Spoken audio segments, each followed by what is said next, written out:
नमस्कार, आप देख रहे हैं एनवी न्यूज और मैं हूं आपके साथ चंद्रशेखर त्रिशूल। और मैं हूं आपके साथ पल्लवी राजपूत। यूपी के कानपुर कांड ने पूरे देश को हिलाकर रख दिया है। गैंगस्टर विकास दुबे पर पहले से ही कई आपराधिक मामले दर्ज थे, लेकिन इन अपराधों से विकास लगातार बचता रहा। विकास दुबे मायावती की बसपा सरकार के समय फला फूला आपराधिक गतिविधियों को अंजाम देते हुए खूब पैसे भी बनाए। इसके बाद जब समाजवादी पार्टी की सरकार आई तो उसमें भी वह किसी न किसी सत्ताधारी नेता के संपर्क में रहकर खुद को बचाता रहा, लेकिन योगी सरकार में उसकी कोशिशें नाकाम रही। आगे देखिए हमारी ये खास report.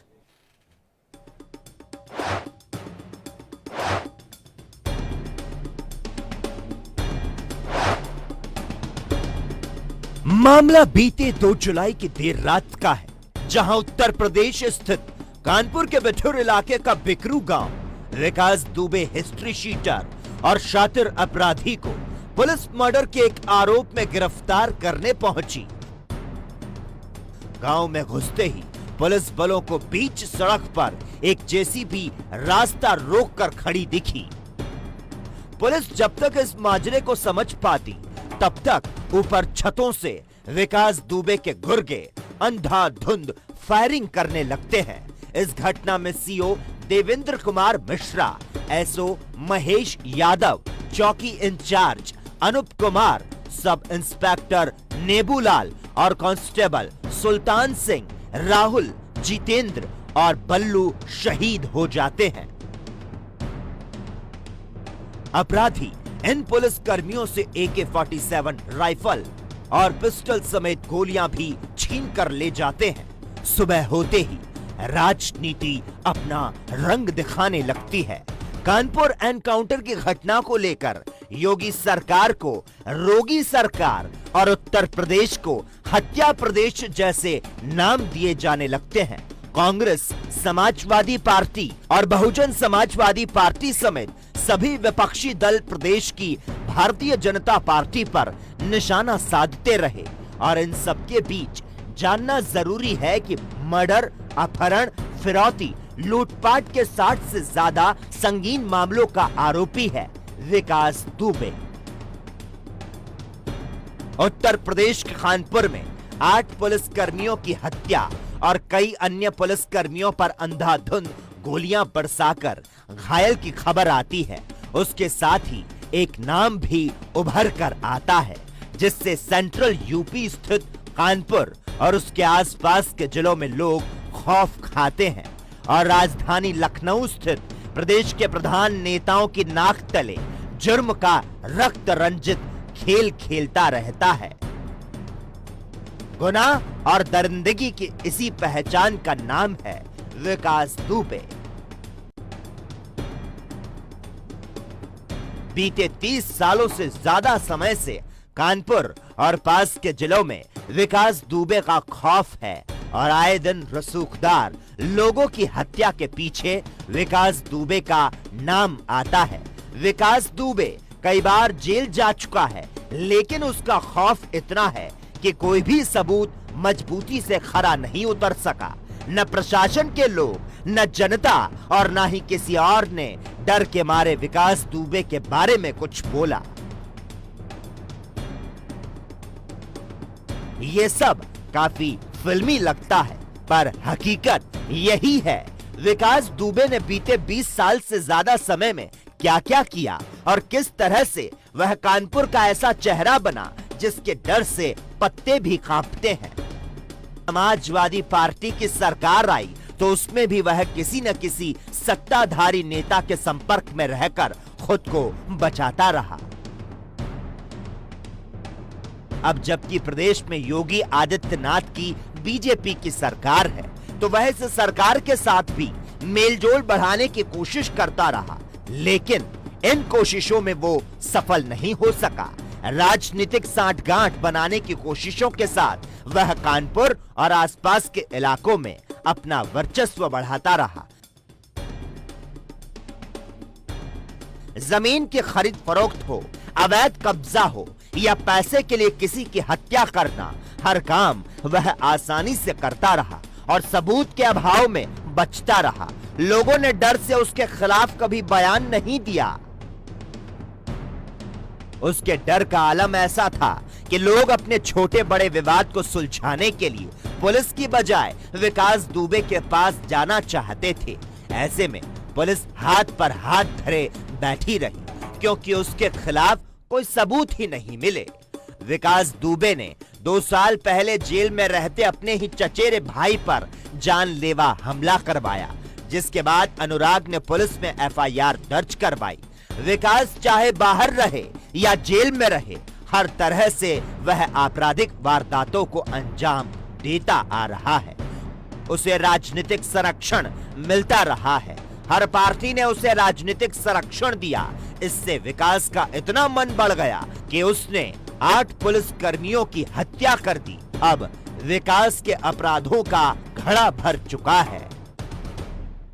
Special report ANB news.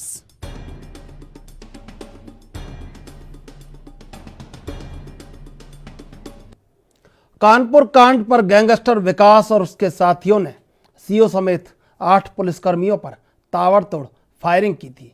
उसके बाद से आरोपी फरार चल रहा था।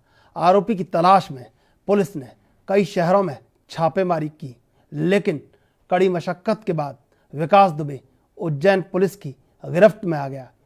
आगे देखते हैं हमारी ये रिपोर्ट।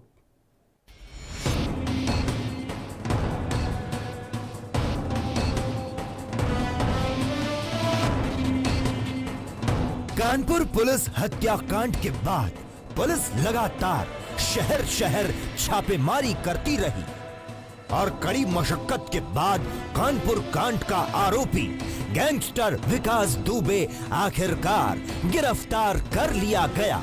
एनकाउंटर के 7वें दिन विकास को मध्य प्रदेश के उज्जैन से गिरफ्तार किया गया। जानकारी के मुताबिक उसने खुद ही स्थानीय मीडिया और पुलिस के सामने सरेंडर किया। पुलिस की गिरफ्त में आने के बाद भी विकास पर कोई असर नहीं दिखाई दिया।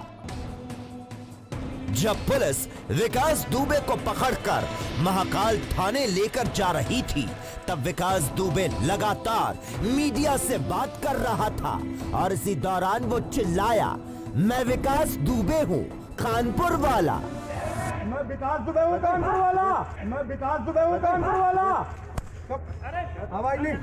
इस दौरान साथ में पुलिस वालों ने उसे चुप कराया और थाने लेकर गए।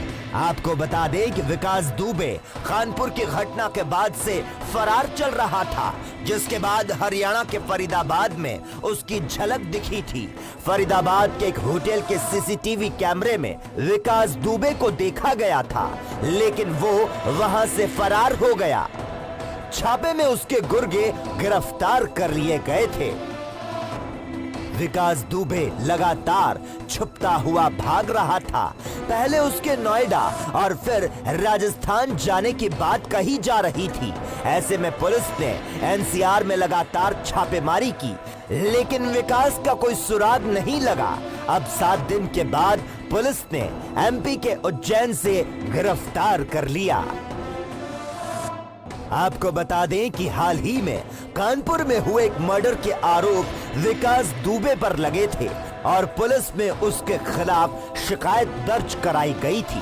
इसी सिलसिले में पुलिस विकास को अरेस्ट करने उसके गांव बिकरू गई थी, लेकिन वहां जिस तरह से विकास ने पुलिस कर्मियों को घेर कर मारा, उसके बाद प्रदेश की योगी आदित्यनाथ सरकार सख्ते में आ गई।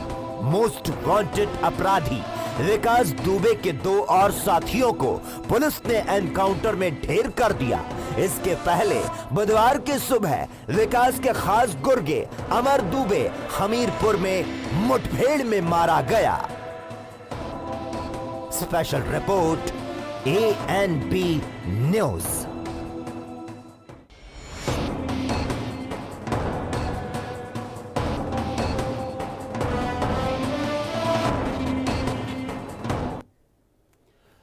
और इस समय न्यूज रूम से जुड़े हुए हमारे सहयोगी सुनील, पटाक्षेप हो चुका है, गिरफ्तारी हो चुकी है विकास की, लेकिन अब यहीं से खेल शुरू होने वाला है कि आखिर अब विकास का भविष्य जेल की सीखों के पीछे आखिर क्या गुल खिलाएगा, या पुलिस की चार्जशीट उसकी ज़िंदगी को वहीं पर रोक देगी, उसके अपराध को रोक देगी।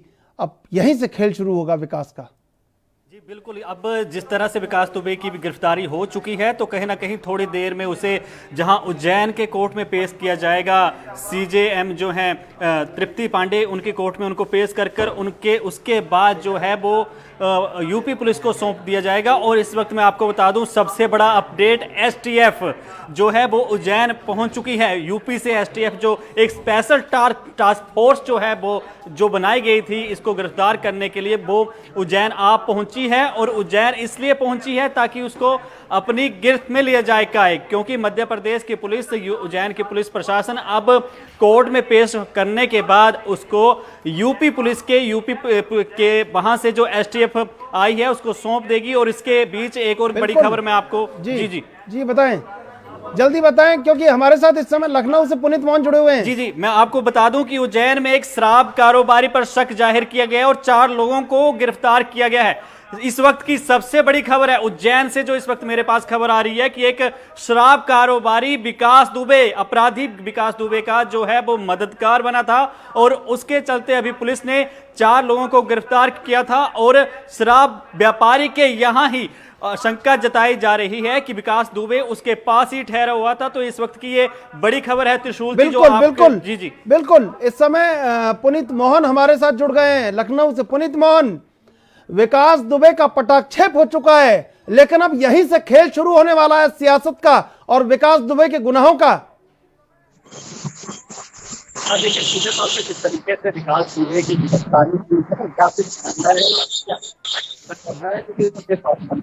अगर वो जेल की सलाखों के जाएगा कुछ वो है कि वो जेल से किसी तरह का अपराध कायम ना कर सके, किसी तरह का संगठन ना चला सके, क्योंकि ऐसा पहली बार नहीं है जब विकास दुबे जेल जा रहा है। विकास दुबे के ऊपर कई मामले दर्ज हैं, पहले भी वो कई मामलों में जेल गया है, लेकिन बेल पर बाहर आ गया है। और सीधे तौर पर या तो सबूतों का अभाव रहा या गवाह अपने बयान से मुकर गए हैं, लेकिन जितने दिन भी वो जेल में रहा उसके नाम से वसूली होती रही व्यापारियों से। कानपुर क्योंकि पूरा व्यापारियों का गढ़ कहा जाता है, बड़ी बड़ी फैक्ट्रियां हैं वहां पर, वहां उसके नाम से वसूली होती रही। वो अपराध की दुनिया में बिल्कुल उसी तरह कायम रहा जैसे वो बाहर कायम रहता है, उसके नाम का दबदबा बना रहा। कहीं ना कहीं अपहरण और हत्या के प्रयास जैसे मुकदमे फिर भी उसके ऊपर होते गए। जब वो जेल के अंदर था कहीं ना कहीं एक नेटवर्क पूरा काम कर रहा था, कोई भी कांड होता था, अगर कोई बड़ा कांड है तो उसका नाम आता था, लेकिन स्थानीय पुलिस की मिली भगत से ये सब कुछ वहीं का वहीं दबा रह जाता था। अब जो सबसे बड़ा सवाल है वो सीधे तौर पर कहीं ना कहीं पुलिस को उसके आपराधिक संगठन को जेल के अंदर से रोकना होगा, क्योंकि अगर वो जेल के अंदर से अपना नेटवर्क चलाने में कामयाब हो गया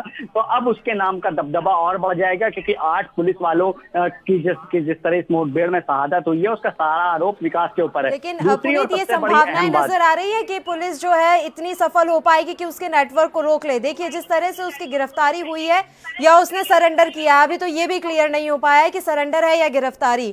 जो भी किया पूरी प्लानिंग के साथ था, पूरा स्क्रिप्टेड था, साफ तौर पर ये नजर आ रहा है। ऐसे में ये रोक पाना कि वो जेल के अंदर जाकर अपनी नेटवर्क को ना चलाए, कहीं नजर आ रहा है कि ऐसा कुछ होगा? देखिए पल्लवी, सीधे तौर पे जिस तरीके से उत्तर प्रदेश की जेलों से बड़े बड़े माफियाओं के गिरोह चलते हैं, बड़े बड़े माफियाओं का नेटवर्क चलता है, यही नहीं वो जेल से बैठकर चुनाव भी लड़ते हैं और जीतते भी हैं। मुख्तार अंसारी जैसे तमाम नाम है, मुन्ना बजरंगी की हत्या जेल के अंदर ही करी गई थी। इससे ये अंदाजा लगाया जा सकता है कि उत्तर प्रदेश की जेल कितने सुरक्षित है। सीधे तौर पर कहीं ना कहीं पुलिस के लिए बहुत बड़ा चैलेंज है, लेकिन जो सबसे अहम बात है इस केस में, देखिए मुकदमा पुलिस ने ही दर्ज कराया है और कहीं ना कहीं कोई सबूत पुलिस के हाथ अभी ठोस नहीं है, क्योंकि गांव वालों में इतनी दहशत है कि वो विकास के खिलाफ जुबान खोलेंगे नहीं। और सीधे तौर पे पहले भी 2001 में उसने सिवनी थाने में राज्य मंत्री की हत्या करी थी, उसके बाद जो गवाह थे वो अपने बयान से मुकर गए थे। अब की बार क्योंकि सीधे तौर पर जो गवाह हैं उन पर खुद ही आरोप लगा हुआ है कि विनय तिवारी जो स्कूल मुठभेड़ में बच गए थे, और सीधे तौर पर के शर्मा जो आईओ थे और जो पुलिसकर्मी थे, उसमें से 2-4 नाम ऐसे हैं जिनके ऊपर खुद ही आरोप लग रहा है कि उन्होंने मुखबिरी करी थी। सीधे तौर पर कहीं ना कहीं पुलिस को एक मजबूत चार्जशीट तैयार करनी होगी, मजबूत गवाह ढूंढने होंगे, सबूत ढूंढना होगा। जिस हथियार का उपयोग किया गया अभी तक उस हथियार का अता पता नहीं है, और सीधे तौर पर विकास के जो वकील होगा वो सीधे तौर पर यही बयान देगा कि मुठभेड़ हो रही थी पुलिस और बदमाशों के बीच में, मुझे कोई जानकारी नहीं है, क्योंकि अंधेरा इतना था, पुलिस के पास पर्याप्त और पुख्ता किसी तरह का कोई सबूत नहीं है, लेकिन कहीं ना कहीं पुलिस इस मामले को लेकर के गंभीर है और सीधे तौर पर कहीं ना कहीं जो सबूत है वो ढूंढने के पूरे प्रयास किए जा रहे हैं। इसी क्रम में उसके घर में भी को जो गिराया गया उसमें बम वगैरह भी मिले हैं। एक कुआं है उसके घर के पास में जिसमें हथियार छिपे होने की आशंका है, उस कुएं को लगातार जेट पंप के माध्यम से खाली कराया जा रहा है। सीधे तौर पर देखिए, सबसे बड़ी बात है कि इस केस को कहीं से भी पुलिस को हल्का नहीं होने देना है, पहला टास्क। दूसरा टास्क कि जेल से वो अपना नेटवर्क न चला पाए, क्योंकि इस कांड के बाद कहीं ना कहीं विकास दुबे का नाम और बढ़ेगा। और सीधे तौर पर कानपुर में जितनी भी फैक्ट्रियां हैं ज्यादातर में, क्योंकि जिस जगह पे ये रहता था विक्रू गांव जो कानपुर देहात के आसपास है, वहां लगभग बताया जाता है कि छोटी बड़ी मिलाकर के 150 फैक्ट्रियां हैं और वहां पर विकास के नाम से वसूली होती थी। विकास के नाम की दहशत कानपुर में थी, ये बात किसी से अब छुपी नहीं है और सीधे तौर पर अब ये दहशत और बढ़ेगी। कहीं ना कहीं एक सख्त से सख्त सजा दिलानी होगी पुलिस को। जो ADG law and order Prashant Kumar को कह रहे थे कि ऐसी सजा दी जाएगी जो नाजिर बन जाए, तो ऐसी सजा की जरूरत है कि दोबारा कभी कोई विकास पूरे घटनाक्रम में पुनीत अभी भी मिली भगत की पूरी संभावनाएं नजर आ रही हैं। देखिए, वो लगातार अपना फोन का इस्तेमाल कर रहा था, कोई नंबर उसने नहीं बदला, उसी नंबर से उसकी हमेशा लोकेशन ट्रेस की जा रही थी। और अभी हम देख पा रहे हैं वो जब उज्जैन पहुंचा तो वहां पर भी उसके पास एक बैग था। अभी कोई जानकारी नहीं मिल पाई है कि उस बैग में क्या था। 2 दिन से लगातार उस कुएं की तलाशी ली जा रही है, लेकिन अभी तक यही बात सामने निकल कर आ रही है कि अभी तो पानी निकाला जा रहा है कुएं से, उसके बाद जांच की जाएगी कि उस कुएं के अंदर हथियार हैं या नहीं। तो मिली भगत यहां अभी भी पूरी तरह से नजर आ रही है। देखिए पल्लवी, सीधे तौर पे यहाँ पर एक बात समझने वाली है कि सूत्र विकास दुबे के पुलिस विभाग में भी खासा मजबूत है। वो लोग रडार पर आए जिनके फोन सर्विलांस के माध्यम से या कॉल डिटेल्स के माध्यम से विकास दुबे से उनका संपर्क निकला, वो लोग जरूर रडार पर आए, उनके खिलाफ जरूर कार्रवाई करी गई, लेकिन उससे पुलिस के हर अगले कदम का पता चल रहा था। और सीधे तौर पर एक बड़ी लापरवाही उत्तर प्रदेश पुलिस की है और आज मध्य प्रदेश पुलिस कहीं ना कहीं पीठ थपथपा रही है। लेकिन सवाल ये उठता है कि उत्तर प्रदेश पुलिस ने अगर इनपुट दिया था और Madhya Pradesh police high alert पे थी, तो ये बॉर्डर में कैसे एंटर कर गया? क्योंकि वो मंदिर में जाता है, सेफ जोन जाना उसका पहला प्लान था, वो अपने प्लान में कामयाब होता है, उसके बाद वो वहां से खुद ही इन्फॉर्म करता है पुलिस के साथ साथ वहां की मीडिया को भी पता था कि विकास दुबे मंदिर के अंदर है। कहीं ना कहीं एक पूरी प्लानिंग के साथ उसने सरेंडर किया है। तो सीधे तौर पर जेल से एक नेटवर्क चलाने का वो पूरा कहीं ना कहीं प्रयास करेगा। देखिए जिस तरीके से उसका नेटवर्क हालांकि अभी छिन्न भिन्न हुआ है, उसके कुछ साथी मारे गए हैं और कुछ साथी पकड़े गए हैं, लेकिन ऐसे जो संगठित गिरोह चलाने में कुशल लोग होते हैं उनके लिए ये गिरोह फिर से बना पाना कोई बहुत बड़ी बात नहीं होती है। पुनीत मोहन, बयान आया है मध्य प्रदेश कांग्रेस का, नरोत्तम मिश्रा कानपुर के प्रभारी थे चुनावों में, यूपी चुनाव में, और दतिया से आते हैं, विधानसभा से जीत के। दतिया में बगलामुखी मां बगलामुखी का मंदिर है और मध्य प्रदेश कांग्रेस ने जिस तरह आरोप लगाया है कि कहीं ना कहीं कोई आपस में भीतर खाने कुछ हो सकती है मिली भगत, मध्य प्रदेश कांग्रेस ने आरोप लगाया नरोत्तम मिश्रा पर। कानपुर में प्रभारी थे यूपी में चुनाव जो हुए थे विधानसभा के। देखिए त्रिशूल जी, जब से कानपुर का विक्रू कांड हुआ उसके बाद सियासी दल एक दूसरे पर आरोप लगा रहे हैं, लेकिन ये बात किसी से छिपी नहीं है कि सन 2001 में जब पहली बार उसने उत्तर प्रदेश में बीजेपी के राज्य मंत्री की हत्या करी थी, उसके बाद तमाम पार्टियां आई और गई, लेकिन हर पार्टी में उसका दबदबा कायम था। इस तरीके के जो लोग होते हैं जो कहीं ना कहीं राजनीतिक संरक्षण पाने की लालसा रखते हैं, ऐसे लोग सीधे तौर पर हर दल के खास होते हैं, यानी कि जो दल सत्ता में आया ये उसी के हो लेते हैं। सीधे तौर पर आज आरोप प्रत्यारोप लग रहा है, ये जांच का विषय है कि जैसा आरोप कांग्रेस ने लगाया है मध्य प्रदेश के जो गृह मंत्री हैं उनके ऊपर, लेकिन सीधे तौर पर अगर हम कहें कि बिना राजनीतिक संरक्षण के सफल हो पाना कि विकास वहां तक पहुंच पाए, ये सफल नहीं हो सकता। कहीं ना कहीं उसके सूत्र पुलिस विभाग में भी मजबूत है, क्योंकि काफी लंबा समय काफी लंबा साथ रहा है पुलिस का उसका, और काफी लोग उसके साथ एक्टिव है और राजनीतिक संरक्षण उसको मिल रहा था। ये बात किसी से भी छिपी नहीं है, क्योंकि जिस तरीके से जांच में निकल करके सामने आ रहा था कि शायद घटना के 2 दिन बाद तक वो कानपुर में ही था, कानपुर से चलता है और उसके बाद वो उज्जैन तक पहुंच जाता है। जगह जगह पोस्टर लगे हैं, जगह जगह टोल प्लाजा पर पुलिस अपने हाथों से पोस्टर चिपका रही है विकास दुबे के, और उसके बाद वो उज्जैन सुरक्षित पहुंचता है। उसकी पहली प्लानिंग थी कि सेफ जोन में पहुंचना है उसे, जहां पर पुलिस अपने हथियार का प्रयोग ना कर सके। कल सूचना मिल रही थी कि किसी न्यूज चैनल में वो आ सकता है, वहां पर वो लाइव सरेंडर करेगा, वहां पर भी पुलिस अपने हथियार का प्रयोग नहीं कर सकती थी। उसके बाद सीधे तौर पर उज्जैन मंदिर के अंदर जाकर के कहा जाता है कि उसने पहले दर्शन किए, शुभम नाम से उसकी पर्ची कटाई थी, 7:50 पर वो पहुंचा था और उसके बाद उसने दर्शन करने के के बाद पुलिस को सरेंडर किया है। हालांकि ये सरेंडर है या गिरफ्तारी है, लेकिन कहीं ना कहीं उत्तर प्रदेश पुलिस की नाकामी है, क्योंकि जिस तरीके से उत्तर प्रदेश पुलिस देश के 4 राज्यों में मध्य प्रदेश, राजस्थान, हरियाणा, उत्तराखंड, यहाँ पर खाक छान रही थी और लकीर पीटती रह गई पुलिस, और कहीं ना कहीं पुलिस को चकमा देते हुए 2 कदम आगे निकलते हुए विकास दुबे वहां तक पहुंचा है। संगठित गिरोह बनाने में कामयाब व्यक्ति है और उसे मालूम है कि किस तरीके से गिरोह चलाया जाता है। और सीधे तौर पर 2001 में जब हत्या हुई थी तब कई पुलिस वाले गवाह थे उस कांड के, लेकिन सभी अपनी गवाही से मुकर गए थे। अब देखने वाली बात होगी कि जब ये मामला कोर्ट में चलेगा तो गवाह अपने बयान से ना मुकरने के लिए उत्तर प्रदेश क्या पुलिस के प्रयास करती है और सीधे तौर पर उनको कितनी सुरक्षा प्रदान करी जाती है।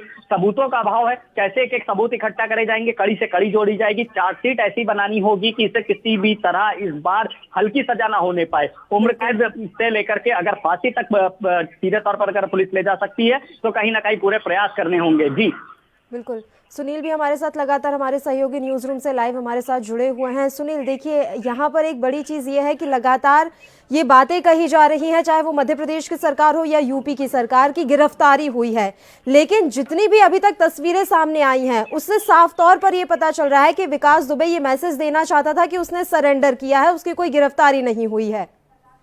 देखिए पल्लवी, सीधी सी बात है कि जिस तरह से हम लोग अपने दर्शकों को इस वक्त की 4 तस्वीरें जो टीवी स्क्रीन पर दिखा रहे हैं उसके अकॉर्डिंग एक एक चीज 4 कदम जो चलता हुआ दिख रहा है। गैंगस्टर भगोड़ा, जो कानपुर का भगोड़ा है, अपराधी है, वो आज गिरफ्त में है। तो उससे स्पष्ट है कि अब ये जो भी कर ले, चाहे अब पुलिस जिस तरह से इस पर शिकंजा बनाए हुए है, जिस तरह से अब जांच के दौरान इससे पूछताछ पर दबाव बनाएगी, क्योंकि जो भी इससे चीज़ें जुड़ी हुई हैं वो एक एक करके सामने जिस तरीके से आएंगी तो उसके कटघरे में बहुत सी चीज़ें होंगी। इसमें कोई दो राय नहीं है कि कुछ नेताओं के इसमें दागी होने के सवाल उठ रहे हैं, कुछ जो बड़े कारोबारी हैं उनको लेकर जो है वो सवाल उठ रहे हैं। लेकिन सबसे बड़ी बात कि फरीदाबाद से भागकर अगर इसने गिरफ्तारी ही देनी थी तो ये मध्य प्रदेश के उज्जैन क्यों पहुंचा, अब वहां पे ये क्या करने गया था, इसकी जांच भी होगी, क्योंकि ये बहुत बड़ा सवाल है कि इतने किलोमीटर चलकर अगर इसने गिरफ्तारी होना था, क्योंकि ये सोची समझी इसकी साजिश थी, शायद ये इसका कोई अधूरा काम था जिसको पूरा करने के लिए ये मध्य प्रदेश तक पहुंचा।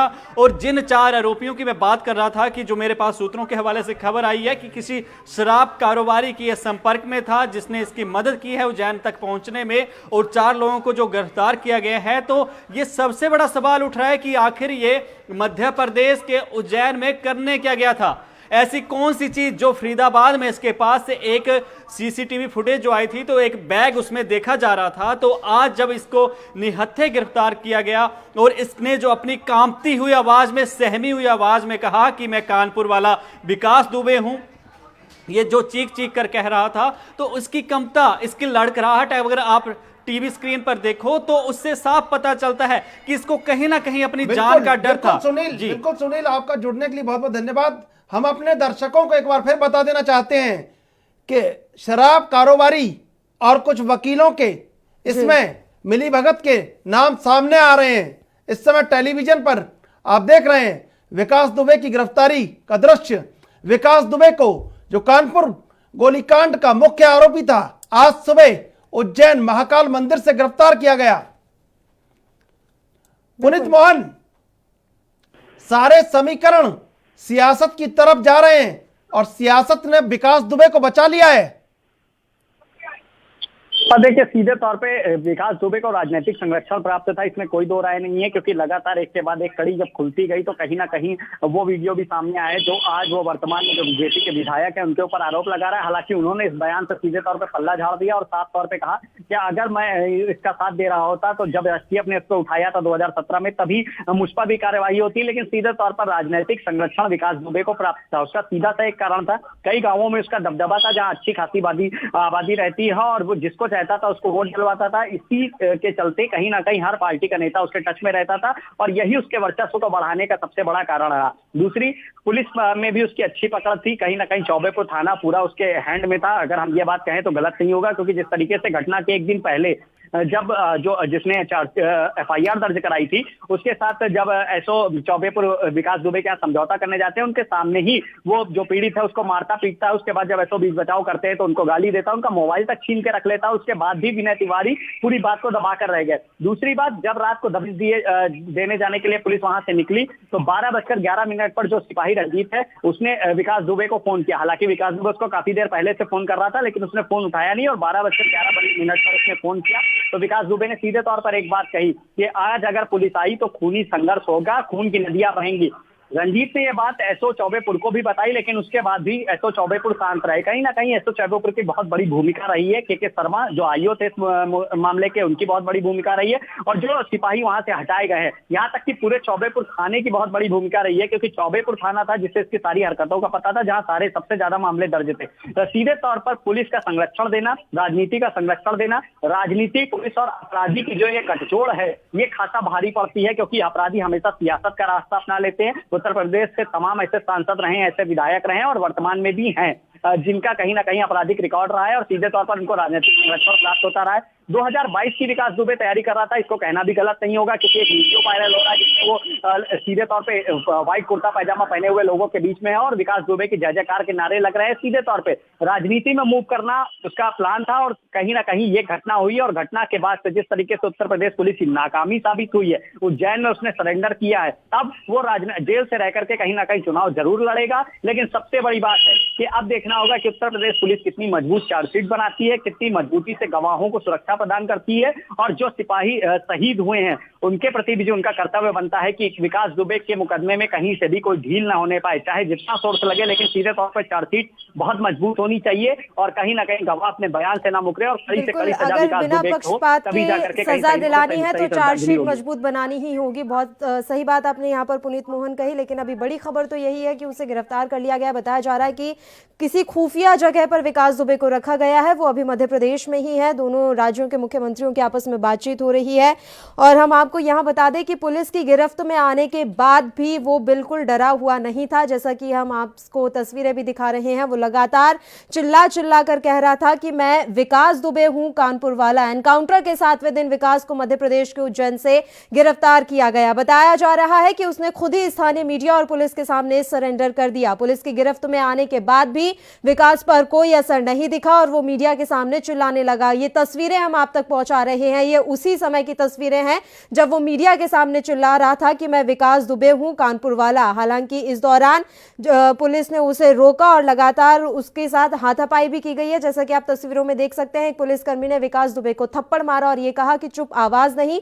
उसके बाद उसे तुरंत गाड़ी में बिठा दिया गया। आपको बता दें कि विकास दुबे कानपुर की घटना के बाद भाग गया था, जिसके बाद हरियाणा के फरीदाबाद में उसकी झलक दिखी थी। मलखान सिंह जी, आपका स्वागत है एएनबी न्यूज पर। हमारे साथ इस समय जुड़ चुके हैं पूर्व दस्यु सम्राट मलखान सिंह जी। मलखान सिंह जी, बिहार से होता हुआ वहां उज्जैन तक पहुंच गया। कल भी हम कहीं ये अंदाजा लगा रहे थे, जो औरैया की लास्ट लोकेशन है और जिस तरह चंबल क्षेत्र में ब्राह्मण और ठाकुर जो एक वर्चस्व है और जिस तरह कहीं चुनावों की गणित चल रही है, उससे कहीं उसको सहारा मिल सकता है, लेकिन उज्जैन पहुंच गया। मध्य प्रदेश से गिरफ्तारी हुई है विकास दुबे की। ऐसा है कि गरीब आदमी होता, उसका वारंट होता तो उसका इनकाउंटर हो जाता जी। और आज इसको क्यों बचा दिया? यही जानना चाह रहे हैं आपसे कि सियासत में कोई अगर खाकी और खादी के बीच में मिलीभगत कर लेता है। मैं आपको बताए मेरा बात सुनो कि 250 रुपए का अगर वारंट होता हमारे टाइम का किसी का, तो पुलिस इनकाउंटर कर देती है। इसका इनकाउंटर नहीं करी पुलिस, इसको क्यों बचा दिया? वही एक बात है, क्यों बचा दिया? आपने बहुत लंबा दौर देखा है और तमाम मर्यादा से लेके और मर्यादाओं को टूटते हुए देखा है, लेकिन अब ये जो चल रहा है इसको कैसे देखते हैं कि सर सारी मिली भगत है, अपराधी और खाकी और खादी सब एक दूसरे से एक गले मिले हुए हैं और ये आज उसी का उदाहरण है कि विकास दुबे कहीं भी मारा नहीं गया, पकड़ा गया है और इस तरह शातिराना ढंग से उसने गिरफ्तारी दिखाई, अपनी सरेंडर किया है। अब वो गिरफ्तार हो गया, अब इनकाउंटर का सवाल ही क्या होता है? बिल्कुल बिल्कुल और मलकान सिंह जी जेल आपका, चले जाएगा, जेल में जो गवाह लगेंगे सजा हो जाएगी, और क्या होगा। जी जी मलकान सिंह जी आपका बहुत बहुत धन्यवाद एएनबी न्यूज से जुड़ने के लिए। ये तस्वीरें जो आप इस समय अपनी टेलीविजन स्क्रीन पर देख रहे हैं, देश के सबसे कुख्यात अपराधी विकास दुबे की आज गिरफ्तारी हुई है उज्जैन से। बिल्कुल, गिरफ्तारी की ये 4 तस्वीरें एएनबी न्यूज आप तक पहुंचा रहा है। पहली तस्वीर आप देख रहे हैं, मंदिर से उसे बाहर ले जाते हुए पुलिसकर्मी नजर आ रहे हैं। यहाँ खास बात यह है कि पहले उसने गार्ड के साथ थोड़ी लड़ाई झगड़ा किया, उसके बाद स्थानीय मीडिया और पुलिस को सूचना दी, जिसके बाद पुलिस पहुंची और उसे मंदिर से बाहर ले जाते हुए ये पहली तस्वीर हम आप तक पहुंचा रहे हैं। दूसरी तस्वीर, लगातार विकास दुबे चिल्ला रहा था कि मैं विकास दुबे हूं कानपुर वाला। ये चिल्लाना उसने स्थानीय मीडिया को देखकर शुरू किया। दूसरी तस्वीर उसकी गवाह है कि किस तरह से वो बेखौफ होकर स्थानीय मीडिया को अपना परिचय देता हुआ नजर आ रहा था। तीसरी तस्वीर एएनबी न्यूज आप तक पहुंचा रहा है, जब उसे बाहर ले जाया जा रहा था उस समय काफी संख्या में वहां पुलिस बल मौजूद था। उसकी गिरफ्तारी के बाद की तीसरी ये तस्वीर है। चौथी तस्वीर भी उसको पुलिस थाने ले जाते हुए, ये 4 अलग अलग तस्वीरें एएनबी न्यूज आप तक पहुंचा रहा है। चारों तस्वीरें कुख्यात गैंगस्टर विकास दुबे की गिरफ्तारी की हैं। तो हम आपको बता रहे हैं आज सुबह से ये बड़ी खबर, पल पल की अपडेट एएनबी न्यूज आप तक पहुंचा रहा है। कैसे आखिर विकास दुबे की गिरफ्तारी हुई, फिलहाल क्या कुछ चल रहा है उत्तर प्रदेश और मध्य प्रदेश में, किस तरह से उसे अब यूपी सरकार को, यूपी पुलिस को सौंपा जाएगा, तमाम जो प्रोसेस है उसकी जानकारी एएनबी न्यूज आप तक पहुंचा रहा है। हम आप तक ये जानकारी पहुंचा रहे हैं किस तरह से, किस शातिराना ढंग से विकास दुबे ने अपनी गिरफ्तारी करवाई है। कहीं ना कहीं ये प्री प्लान्ड था, पूरी तरह से पुख्ता इंतजामात उसने किए थे, पुख्ता प्लानिंग की गई थी विकास दुबे की तरफ से।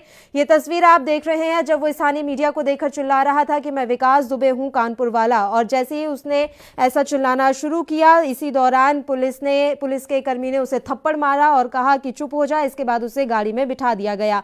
जब पुलिस विकास दुबे को पकड़कर महाकाल थाने ले जा रही थी तब विकास दुबे लगातार मीडिया से बात कर रहा था। इसी दौरान वो चिल्लाया, मैं विकास दुबे हूं कानपुर वाला।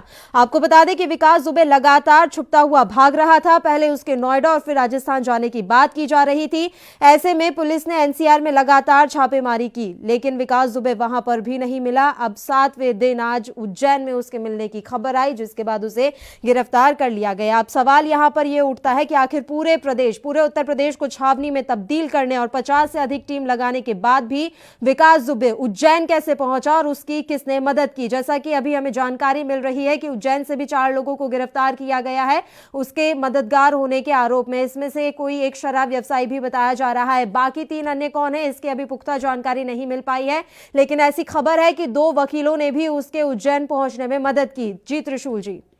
देखिए बिल्कुल निश्चित रूप से अब जिस तरह गिरफ्तारी हुई है और जिस तरह कानपुर से कहीं उसे उज्जैन तक संरक्षण मिला, मध्य प्रदेश पुलिस के लिए भी ये चुनौती है कि ऐसे लोग जो उसको मदद कर रहे थे और उसके अपराध का इतना बड़ा जो चेहरा बन चुका था, उस चेहरे को अपने यहाँ बुलाने के लिए और अपने यहाँ से गिरफ्तार करवाने के लिए मदद कर रहे थे, उन लोगों तक पहुंचना चाहिए कि उनका कितना मजबूत हाथ था कि वो उसको बुला रहे थे विकास दुबे को कि आप यहाँ आ जाओ, तुम यहाँ आ जाओ तो हम गिरफ्तारी करवा देंगे तुम्हारी। तो अब मध्य प्रदेश पुलिस के लिए भी चुनौती है कि उनका भी कहीं खुलासा होना चाहिए। बिल्कुल बिल्कुल, और लगातार ये बात देखने वाली है, इसे सहयोग कहा जाए या कुछ और। यूपी में भी बीजेपी की सरकार है, मध्य प्रदेश में भी बीजेपी की सरकार है। लास्ट लोकेशन फरीदाबाद, हरियाणा के फरीदाबाद में ट्रेस की गई, वहां पर भी बीजेपी की सरकार है। इसे किस तरह से देखें, क्या ये मात्र एक संयोग है त्रिशूल जी?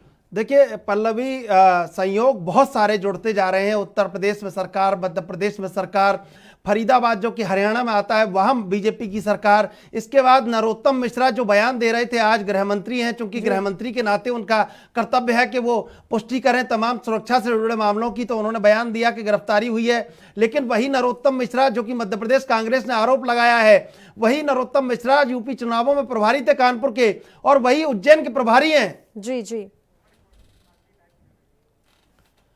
और इस समय हमारे साथ जुड़े हुए लाइव सुनील मालवीय और पुनीत मोहन। सबसे पहला सवाल सुनील मालवीय से। सुनील मालवीय, जिस तरह गिरफ्तारी हुई है, पूरा एक ड्रामा क्रिएट किया गया है, किस तरह देखते हैं इसको और क्या जानकारी निकल के सामने आ रही है? 4 लोगों को गिरफ्तार किया गया वहां से। देखिए मैं आपको बता दूं, फरीदाबाद में थी और आज ही सुबह महाकाल मंदिर दर्शन कर पहुंचे। उसके बाद पुलिस को सुनील, आपकी आवाज हम तक क्लियर नहीं पहुंच पा रही है, हम फिर से आपसे जुड़ते हैं। पुनीत, हमारा सवाल आपसे भी यही रहेगा कि किस तरह से इसे देखा जाए। 3 राज्यों में वो घूमा और तीनों राज्यों में बीजेपी की सरकार। तो देखिए पल्लवी, सीधे तौर पे अगर इस पूरे घटनाक्रम को देखेंगे तो कहीं ना कहीं इस बात से यूपी पुलिस मुकर नहीं सकती है कि कहीं ना कहीं एक बड़ी विफलता यूपी पुलिस के हाथ लगी है। और जिस तरीके से कहीं ना कहीं जो उसके सूत्र थे वो पुलिस में फिर भी एक्टिव थे, जितने लोग रडार पर आए, जितने लोग पकड़े गए, उसके बाद भी कहीं ना कहीं सूत्र एक्टिव थे, क्योंकि कई जगह दबिश दी गई और वहां से कुछ ही घंटे पहले विकास दुबे फरार होता है। फरीदाबाद का सीन आप देख लीजिए, उसके बाद वो उज्जैन तक पहुंच जाता है। सीधे तौर पर राजनीतिक संरक्षण भी रहा है, इसमें भी कोई दो राय नहीं है। अगर हम इसे कहें कि प्री प्लान सरेंडर था तो इसमें भी कहना गलत नहीं होगा, क्योंकि सेफ जोन वो ढूंढ रहा था। उसे पता था कि अगर वो कहीं सड़क पर यूपी पुलिस के हत्थे चढ़ा या एसटीएफ के हत्थे चढ़ा तो मुठभेड़ होने की ज्यादा संभावनाएं हैं, ऐसे में उसका एनकाउंटर होने की ज्यादा संभावनाएं हैं। वो ऐसा सेफ जोन ढूंढ रहा था जहां पर हथियार ले जाना प्रतिबंधित हो। और सीधे तौर पर महाकाल मंदिर का भी आइडिया उसे ऐसे ही किसी व्यक्ति ने दिया जो इसका जानकार था। जाहिर तौर पर 2 वकील जो लखनऊ के बताए जा रहे हैं वो वहां पर अरेस्ट हुए हैं, जो प्राइवेट गाड़ी से उज्जैन मंदिर गए थे। कहीं ना कहीं इस मामले को इनसे जोड़ करके देखा जा रहा है। सीधे तौर पर एक बहुत बड़ा कह सकते हैं नेटवर्क है विकास दुबे का, कानपुर से लेकर के हरियाणा तक, हरियाणा से लेकर के मध्य प्रदेश तक। सीधे तौर पर वो बच्चे बचाते वहां पहुंचा है। और यूपी पुलिस जो हाईटेक पुलिस कही जाती वो केवल लकीर पीटती रह गई, वो भी तब जब उसने सीधे तौर पर पुलिस के इकबाल को चैलेंज किया था। और कानपुर से बृहस्पतिवार के रात को जब ये घटना हुई उसके बाद वो 3 राज्यों का सफर करते हुए आज उज्जैन पहुंचा है और उसने गिरफ्तारी दी है। 2001 में सिवली थाने में जब उसने राज्य मंत्री का ऑर्डर किया था उसके बाद भी उसने 8 महीने बाद सशर्त गिरफ्तारी दी थी और 8 महीने पुलिस उसको खोज नहीं पाई थी। सीधे तौर पर कहीं ना कहीं विकास दुबे राजनीतिक संरक्षण भी उसे बहुत अच्छी तरीके से प्राप्त है। और दूसरा, पुलिस के साथ रहते रहते उससे पुलिस की हर एक्टिविटी के बारे में भी बहुत ज्यादा जानकारी है और कहीं ना कहीं सूत्र उसके खासा एक्टिव है। इस बात से पुलिस विभाग मुकर नहीं सकता है और एक फौरी तौर पर एक जांच की आवश्यकता है। और कहीं ना कहीं विकास दुबे को जब रिमांड पे लिया जाए तो उससे ये पूछा जरूर जाए, ये पूछताछ जरूर करी जाए कि पुलिस विभाग में वो भ्रष्ट अधिकारी कौन है, वो भ्रष्ट सिपाही कौन है, वो भ्रष्ट एसओ कौन है जो उसके लगातार संपर्क में रहा, क्योंकि उसे पुलिस के हर स्टेप का पता था। और सीधे तौर पर जो उसके साथियों का एनकाउंटर हो रहा था उसकी भी उसको लगातार जानकारी मिल रही थी और उसे ये बात अच्छी तरीके से पता थी कि अगर वो यूपी पुलिस के हत्थे चढ़ा तो कहीं ना कहीं एनकाउंटर होगा। वो सेफ जोन ढूंढ रहा था और इस प्लान में वो पूरी तरीके से कामयाब हुआ है। जी सुनील मालवीय, आपको आवाज मिल पा रही है? सुनील मालवीय, जिस तरह ये तमाम घटनाक्रम हुआ है, प्री प्लान स्क्रिप्ट पर गिरफ्तारी हुई है, बिल्कुल साफ सियासी समीकरण नजर आ रहे हैं, किस तरह देखते हैं? क्या वहां पर निकल के सामने आ रही हैं खबरें और पीछे से अंदर खाने से जो खबरें आ रही हैं? देखिए बता दूं, लगातार विपक्ष कांग्रेस क्योंकि बिल्कुल सुनील, शायद आपकी आवाज साफ नहीं मिल पा रही है हमें, एक बार दोबारा जुड़ेंगे सुनील से। जिस समय एक बहुत सारे समीकरण अगर एक साथ, सारे संयोग एक साथ मिलने लगे तो फिर बहुत वाजिब है इस बात को जानना कि आखिर हुआ क्या है। जिस तरह 2 वकील लखनऊ से चलकर उज्जैन पहुंच जाते हैं, जिस तरह 4 जो लोग गिरफ्तार किए गए हैं, शराब का एक कारोबारी है, सपोर्ट करता है, जिस तरह तमाम ये समीकरण कानपुर के प्रभारी हैं। मध्य प्रदेश कांग्रेस ने ये आरोप लगाया है कि नरोत्तम मिश्रा कानपुर के प्रभारी थे यूपी चुनाव में, उसके बाद वो अभी उज्जैन के प्रभारी हैं। चंबल के दतिया से जीत कर आते हैं मध्य प्रदेश में। संकट मोचक की भूमिका उनकी रहती है शिवराज सरकार में। बहुत सारे समीकरण हैं जिनका, बहुत सारे ऐसे संयोग है जिनका सवाल का जवाब जानना बहुत जरूरी है इस समय। और इस समय हमारे साथ जुड़ चुके हैं कांग्रेस के प्रवक्ता शाहिद खान। सैफ खान, आपका स्वागत है बहुत बहुत एएनबी न्यूज पर। बहुत बहुत धन्यवाद आपका। सैफ खान, तमाम तरह के समीकरण, संयोग पूरे कहीं विकास दुबे की गिरफ्तारी से जुड़े हुए जो निकल रहे हैं। मध्य प्रदेश कांग्रेस ने आरोप लगाया है, कहा है कि नरोत्तम मिश्रा प्रभारी थे और उज्जैन के भी वो प्रभारी थे। किस तरह, क्या कहना चाहते हैं आप इस पे? देखिए, मैं ये कहना चाहता हूं कि बिना समीक्षा के जो है प्रदेश के, या बिना भारतीय जनता पार्टी के सपोर्ट के कोई भी ऐसी हरकत जो है खुलेआम या इतनी ताकत से जो है नहीं कर सकता। चलिए, बहुत अच्छा लगा इस चीज का कि आज जो है उसको गिरफ्तार कर लिया गया और मैं चाहूंगा सख्त से सख्त जो है उसके ऊपर सजा चाहिए। मगर आपको ये देश में एक साफ सा एक एग्जाम्पल भी मैं वो करना चाहता हूं कि उसका जो घर तोड़ा गया वो कहीं इसलिए तो नहीं तोड़ा गया कि कहीं ना कहीं सबूत जो है वो जनता के सामने आ जाए। सच्चाई की बात यह है कि आज उत्तर प्रदेश में चाहे इन टर्म्स ऑफ क्राइम की बात करें तो 45% क्राइम हमारे जो है उत्तर प्रदेश में बढ़ गया है। महिलाओं के ऊपर बढ़ गया है, रेप, एक्सटॉर्शन, मर्डर, इन सब के ऊपर जो इजाफा हो गया है। भारतीय जनता पार्टी के खुद के प्रतिनिधि जो हैं, जितने ज्यादा अगर आप आगे बात करें तो उन सब के ऊपर जो है क्रिमिनल ऑफेंसेस जो है रजिस्टर हैं। शर्म की बात यह है कि हमारे देश के जो होम मिनिस्टर हैं वो मर्डर केस में जो है 3 महीने जेल में रह चुके। रुक जाइए, घबराइए मत। खान साहब, प्रियंका गांधी ने भी ये बात कही है कि जो गिरफ्तारी हुई है इसमें मिलीभगत है। 3 महीने मर्डर केस में रह के आ चुके हैं। मैं नहीं कह रहा, ये है सच्चाई। और ये है कि हमारे योगी आदित्यनाथ जो यहाँ पे चीफ मिनिस्टर है उत्तर प्रदेश में, उन पे भी बहुत सारे ऐसे क्रिमिनल केसेस जो है रजिस्टर्ड हैं। उसकी जिसपे वो आदेश निकालते हैं कि उनका किसी तरीके से जो है ये केसेस खत्म जो है वो कर दिए जाए। तभी इलाहाबाद हाई कोर्ट ने उनको फटकार जो है वो लगाई थी। सच्चाई की बात है कि भारतीय जनता पार्टी जितना अपने आप को दिखाती है, कुलदीप सिंह सेंगर के केसेस को क्यों भूल रहे हैं आप? जो है कि 1 साल बाद पॉस्को एक्ट लगने के बाद भी जो है वो 1 साल बाद उनकी गिरफ्तारी होती है। क्यों? क्योंकि वो भारतीय जनता पार्टी के विधायक होते हैं, रेप करने के बाद खुलेआम घूम रहे होते हैं। आईजी से लेके डीजीपी से बड़े बड़े लेवल तक जो उनको बहुत सम्मान से उनका नाम लेते हैं। सच्चाई की बात यही है कि ये गुंडा सरकार है, ये गुंडा राज है।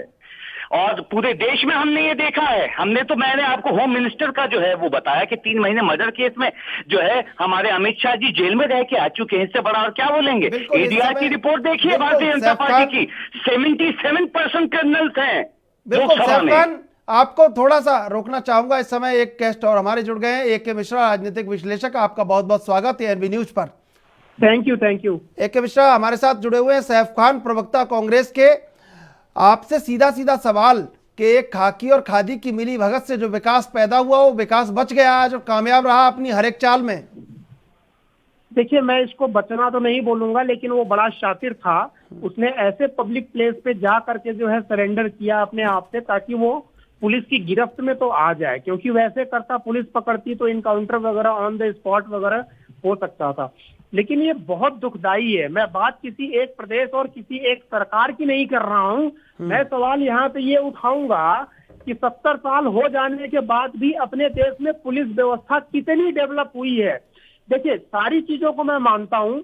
मैं यहाँ पे एक चीज ये बोलूंगा कि पुलिस की लापरवाही आप देखिए। मैं टीवी देख रहा था, किसी एक पुलिस वाले ने ही शायद ये बोला था, मैं कंफर्म नहीं हूँ, ये बोला था कि भाई हम लोग जो है गए तो हमें भागने का रास्ता नहीं मिला। आप कहीं अटैक करने के लिए, कुछ करने के लिए जा रहे हैं तो option ABC, plan A, plan B, plan C, कि अगर कोई दुर्घटना हो जाए तो आपके पास बैकअप क्या है? शायद कोई बैकअप नहीं था उन लोगों के पास। हाँ, तो ऐसी घटनाएं क्यों होती हैं? तो पुलिस के सिस्टम में भी कहीं न कहीं जो है रात को 12 बजे 1 बजे पुलिस जा रही है सर पकड़ने के लिए, और इतने आराम से ये लोग जा रहे हैं अपनी सुरक्षा का, ये सारी चीजों का, जिसका खामियाजा हमें इसी तरीके से भुगतना पड़ता है। तो मैं समझता हूं कि ये ना सिर्फ पुलिस के सिस्टम में, हमें लगता है कि पूरे सिस्टम में ही कहीं ना कहीं कमी है। देखिए, 7वें दिन बाद भी उसे पकड़ा नहीं गया है, वो खुद सामने निकल कर आया है। तो ये पूरे सिस्टम में ही गड़बड़ी है सर, सिर्फ पुलिस के सिस्टम में नहीं है। को रिव्यू करना पड़ेगा, इनके मानकों को बदलना पड़ेगा। इनके जो ऑपरेशंस होते हैं वो कैसे किए जाएं, उनके मानकों को भी रिव्यू करने की जरूरत है। और वो कब होंगे? ये कोई पहली घटना नहीं है, या विकास दुबे की तरफ से ये कोई पहला ऐसा क्राइम नहीं किया गया है। लगातार इस तरह की घटनाएं सामने आई हैं AK मिश्रा जी, और अभी तक भी हम रिव्यू नहीं कर पाए। अभी तो हम ये सोच रहे हैं कि हमें रिव्यू करना पड़ेगा। नहीं, देखिए कितनी बड़ी यहाँ पे सिस्टम की लापरवाही है। मैं इन अपने वीर सिपाहियों की जिन्होंने शहादत दी है, मैं उनको कुछ नहीं बोलूंगा। वो तो वैसा करते हैं जो फैसिलिटीज इनको अवेलेबल होती है। रात को 12 बजे ये जा रहे हैं तो क्यों नहीं टीम B को इन्होंने रेडी रखा कि इमरजेंसी में अगर कोई ऑपरेशन को मदद जरूरत पड़ी, कुछ पड़ी जो है एडिशनल उसकी, तो क्यों नहीं टीम B को इन्होंने रेडी करके रखा? लाइटनिंग की कोई व्यवस्था इन लोगों के पास नहीं थी, लाइट कट गई। उसके बाद आप ये देखिए, मिली भगत देखिए, खादी खाकी, ये सब सारे के सारे एक डिपार्टमेंट के लोग ही मिले हुए हैं सारी चीजें। तो ये एक सर्जरी, देखिए हमारे गवर्नमेंट ऑफ इंडिया या स्टेट गवर्नमेंट के जितने भी डिपार्टमेंट है ना, उनकी भी जो एक होता है प्रोसीजर, जो होता है, जो स्टैंडर्ड ऑपरेटिंग प्रोसीजर होता है SOP, मुझे लगता है सब जगह बहुत कमजोर है और उसको रिव्यू करके एक नया स्टैंडर्ड ऑपरेटिंग प्रोसीजर बनाने की जरूरत यहाँ पे सबसे ज्यादा जो इम्पोर्टेंट है, जो चीज इम्पोर्टेंट है वो ये है। अदरवाइज ये घटनाएं रुकेंगी नहीं। इतना सख्त शासन है योगी जी का, इतने गुंडों का इनकाउंटर किया गया, उसके बाद भी इतनी बड़ी धृष्टता कि कोई एक गांव का एक छोटा सा जो है जिसको आप गुंडा बोलेंगे वो इस तरीके की वारदात दे दे, पूरे प्रशासन को चुनौती दे दे। बिल्कुल। खान साहब जी, विकास दुबे जैसे अपराधी जो पूरे सिस्टम को ही चुनौती दे देते हैं। देखिए विकास तो एक एग्जाम्पल जो है सामने आया है जी। भारतीय जनता पार्टी के विधायकों और सांसदों की भी बात करी है जिन पे बहुत सीवियर केसेस रजिस्टर हैं, रेप के हैं, एक्सटॉर्शन के हैं, मर्डर के हैं। पार्टी के पेरोल पे नहीं है। सुन लीजिए मैं आपको नहीं, मिश्रा जी घबराइए मत। देखिए मिश्रा जी जो है मिश्रा जी एके मिश्रा जी एके मिश्रा जी एके मिश्रा जी मैं आप दोनों से कहूंगा, एके मिश्रा जी सुनिए, आप राजनीतिक विश्लेषक की भूमिका में हैं, आप भाजपा के प्रवक्ता थोड़ी हैं। मैंने कहीं सुन लीजिए वो क्या कह रहे हैं जो है वो भारतीय जनता आप पार्टी सुन लीजिए जवाब। ये विधायक है। देखिए एके मिश्रा जी, सैफ खान जी, आप लोग अगर एक साथ बोलेंगे सर हमें मजबूरी में एक का फेडर डाउन करना पड़ेगा, हमें मजबूरी में एक का वॉल्यूम डाउन करना पड़ेगा। एक एक करके बात करेंगे आप दोनों। एके मिश्रा जी ठीक है, एक बार उनकी बात सुन लीजिए। आप लोग नहीं दे पाते हैं। एके मिश्रा जी जवाब मिश्रा जी देखिए ऐसी बौखलाहट जो है चैनल पे मत दिखाइए। अगर सच्चाई आपसे बोली जाती है, मैं नहीं बोल रहा, एडीआर की रिपोर्ट कह रही है। सुनिए अरे मिश्रा जी पूछो ना सवाल, सुन लीजिए फिर आप ही जवाब दीजिएगा। सिक्योरिटी सुरक्षा अरे साहब जवाब दीजिएगा, आपसे ही पूछ रहा हूँ। मिश्रा जी आप जवाब दीजिएगा, सैफ खान बोल रहे हैं, सुन लीजिए उनका जवाब दीजिएगा, उतना ही विरोध कीजिएगा। अगर हिम्मत है तो मिश्रा जी मुझे बताइए ना चैनल पे, क्या अमित शाह जी 3 महीने मर्डर केस में जेल में रह के आए थे नहीं आए थे? तो जवाब दो। एडीआर की रिपोर्ट क्या कहती है? 77% कर्नल है भारतीय जनता पार्टी में, है या नहीं है? डिक्लेयर किया है आपके सांसदों ने, विधायकों ने 77%। समझे आप? सैफ खान आप जो क्रिमिनल्स को समीक्षा देने का काम करते हैं ये हमें अच्छी तरीके से मालूम है। भारतीय जनता पार्टी के खुद जितने ज्यादातर नेता है सब पे बहुत सीरियस ऑफेंसेस जो है वो रजिस्टर है। किडनैपिंग, एक्सटॉर्शन जैसे केसेस की शर्म आती है आप लोगों को? आप अगर ऐसे दोनों आपस में बात करेंगे, पूरा देश आपको देख रहा है टेलीविजन स्क्रीन पर, इस तरह आप अगर नहीं सुनेंगे सवाल को तो कैसे काम चलेगा? एक एक करके सवाल कीजिए, एक एक करके जवाब दीजिए। सैफ खान मैं आपसे पूछ रहा हूं कि आपने जो आरोप लगाए हैं उनका जवाब तो सुन लीजिए। मिश्रा जी क्या कहना चाहते हैं? बिल्कुल बताइए, जवाब कहिए मिश्रा जी। मैं बोलूं कि साहब बोलेंगे? हाँ बोलिए मिश्रा जी, आप बोलिए। नहीं मिश्रा जी बोलिए, जरा मैं भी सुनूं आप क्या कह रहे हैं। सैफ साहब यहाँ पे हमारे 8 जवान शहीद हुए हैं। जो जवान शहीद हुए हैं वो न कांग्रेस के हैं न बीजेपी के हैं, वो हमारे और आपके जवान हैं, हमारे आपके जैसे घरों में गए हैं। सवाल यहाँ पे मैं सारी सरकारों से लगाता हूँ, 70 साल में स्टैंडर्ड ऑपरेटिंग प्रोसीजर पुलिस के लिए गृह मंत्री, माननीय गृह मंत्री जो Z+ सिक्योरिटी में चलते हैं, जितने भी गृह मंत्री हुए हैं, मैं सबके ऊपर बोल रहा हूँ, मुख्यमंत्री जिनकी भी सरकारें हुई हैं, अपनी सिक्योरिटी का रिव्यू तो इनका हर महीने होता है साहब, लेकिन पुलिस के स्टैंडर्ड ऑपरेटिंग प्रोसीजर के लिए रिव्यू क्यों नहीं होता है? खुद हेलीकॉप्टर से चलेंगे, लेकिन पुलिस इतने दुर्दांत अपराधी को रात में पकड़ने के लिए जा रही है, एक चॉपर की फैसिलिटी नहीं हो सकती थी, मेडिकल एम्बुलेंस इनको नहीं मिल पाया। प्लान बी क्या था पुलिस की सिक्योरिटी के लिए? कोई टीम बी पीछे थी कि नहीं थी?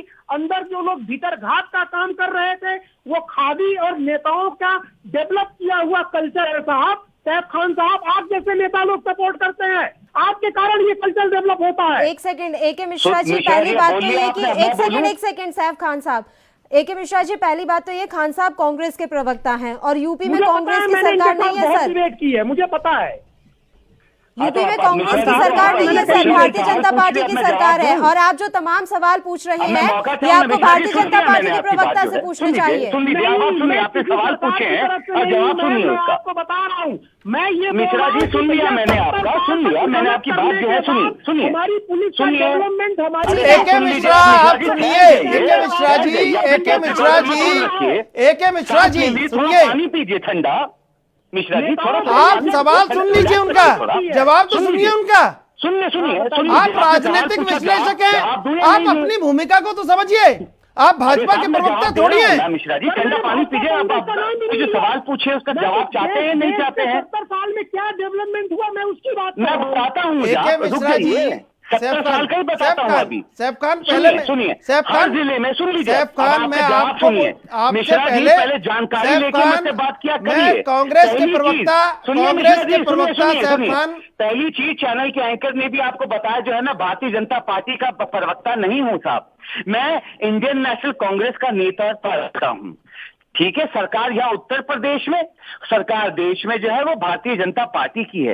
ये जो सवाल पूछना चाहिए था आपको, मेनली भारतीय जनता पार्टी से पूछना चाहिए था, मगर क्या करें मिश्रा जी, आप जैसे लोग तो पूछेंगे नहीं, जो सिर्फ जो है उन्हीं को सपोर्ट करते हैं, दिखावा करते हैं, सिर्फ पूछेंगे सिर्फ विपक्ष से, पूछेंगे सिर्फ विपक्ष से, ताकत सिर्फ विपक्ष से। और अगर आपने पूछा विपक्ष से तो जवाब सुनिए और सुनने की हिम्मत रखिए।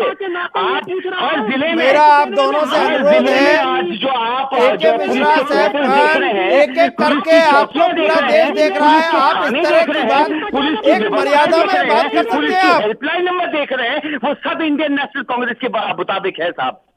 हमने जितनी आज तक प्रोग्रेस करके दी है, चाहे वो सिक्योरिटी से हो, चाहे वो इन टर्म्स ऑफ प्रोटेक्शन हो, वो सब इंडियन नेशनल कांग्रेस का दिया हुआ है। मिश्रा जी जानकारी लेके बात करिए मुझसे, ऐसे हवाओं में नहीं। आज जितने जिलों में आप जो थाने और चौकियां देखते हैं वो सब इंडियन नेशनल कांग्रेस के टाइम टेबल है। मुझे बताइए ना, एक भारतीय जनता पार्टी के टेन्योर में अगर एक नई कोई चौकी बनी हो, मिश्रा जी बताइए ना, कोई एक नाम बता दीजिए। जनता टैक्स का पैसा देती है तो इसलिए नहीं देती है कि 70 सालों में हमारी पुलिस आज भी 303 पे रह जाए और अपनी जान को भी न बचा पाए, उनके लिए एक एम्बुलेंस अवेलेबल ना हो पाए इमीडिएट। सुन लीजिए, आपने अब हथियारों के ऊपर आ गए हैं तो सुन लीजिए, जितनी स्टेट ऑफ आर्ट टेक्नोलॉजी और जो पुलिस व्यवस्था और जो 9mm की पिस्टल्स जो यूज करते हैं वो भी हमने ही अपनी जो है पास करवा के जो है पुलिस वालों को जो है सैंक्शन करवा रखी है सुरक्षा के लिए। आज अगर वो AK-47 लेके आ जाते हैं तो साहब, हाँ किसी को लाइसेंस नहीं है AK-47 का और बाकी के दूसरी चीजों का।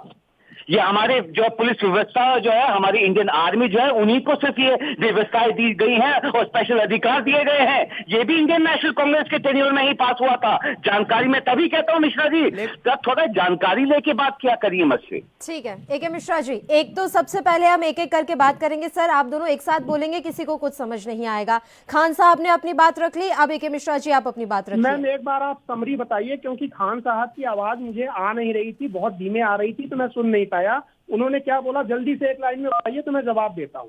उन्होंने ये बोला कि तमाम विकास जो किया है कांग्रेस ने किया है, कांग्रेस ने समय समय पर देश का विकास किया है। और मैं आपसे एक बात, एके मिश्रा जी आप राजनीतिक विश्लेषक की भूमिका में हैं, बहुत स्पष्ट आपसे एक बात करना चाहता हूं कि जो सवाल आपका होना चाहिए वो सरकार से होना चाहिए। उत्तर प्रदेश में कांग्रेस की सरकार थोड़ी है, देश में कांग्रेस सरकार थोड़ी है।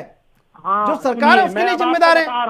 हाँ। मेरा जो सवाल सुनिए, मेरा जो सवाल होना चाहिए ये तो मिश्रा जी शायद भूल गए होंगे। ठीक है, खान साहब सुन लेते हैं। और भविष्य के सरकारों से भी है, ये शाश्वत सवाल है जो कभी बदलेगा नहीं। प्रेजेंट सरकार से तो पूछ ले सका ये मिश्रा जी, इसके लिए आपको बधाई। विकास आपने क्या किया, मैं आपको सारी सरकारों का मैं बोलता हूँ, बीजेपी कांग्रेस का विकास आपने ये किया कि पहले पुलिस जो है केवल सीटी लेके चलती थी, फिर उसके बाद आपने पुलिस के हाथ में एक लाठी पकड़ा दिया और बहुत विकास आपने कर लिया तो 303 का एक राइफल पकड़ा दिया। ये आपके 70 साल का विकास है। आपने अपराधियों का विकास क्या करवाया, उनको चुनाव का टिकट देके सारी पार्टियों ने मिश्रा जी इनोवा नहीं देखिए, पहले छुट्टा घूमते इनोवा देखिए नहीं देखिए मिश्रा जी, पहले तो बता दीजिए उनकी सिक्योरिटी। तो आप विकास की बातें कर रहे हैं, आप नेता लोग और प्रवक्ता लोग, सरकार किसी की भी हो। मुझे बड़ा आश्चर्य होता है साहब जो है ये मिश्रा जी बिना सोचे समझे बात करते हैं साहब। आप जो है जीत से आज इनोवा में लेके आए पुलिस व्यवस्था को जो है आपने सुरक्षा के पूरे प्रबंध अगर आप दोनों एक दूसरे बोलते रहेंगे तो हर कोने में जो है आपने पूरी व्यवस्था पूरी उनको चौकी पूरे पुलिस स्टेशन की डेवलपमेंट बना के दी है। मिश्रा जी अब मैं सवाल अब मैं जवाब ले लूं। मिश्रा जी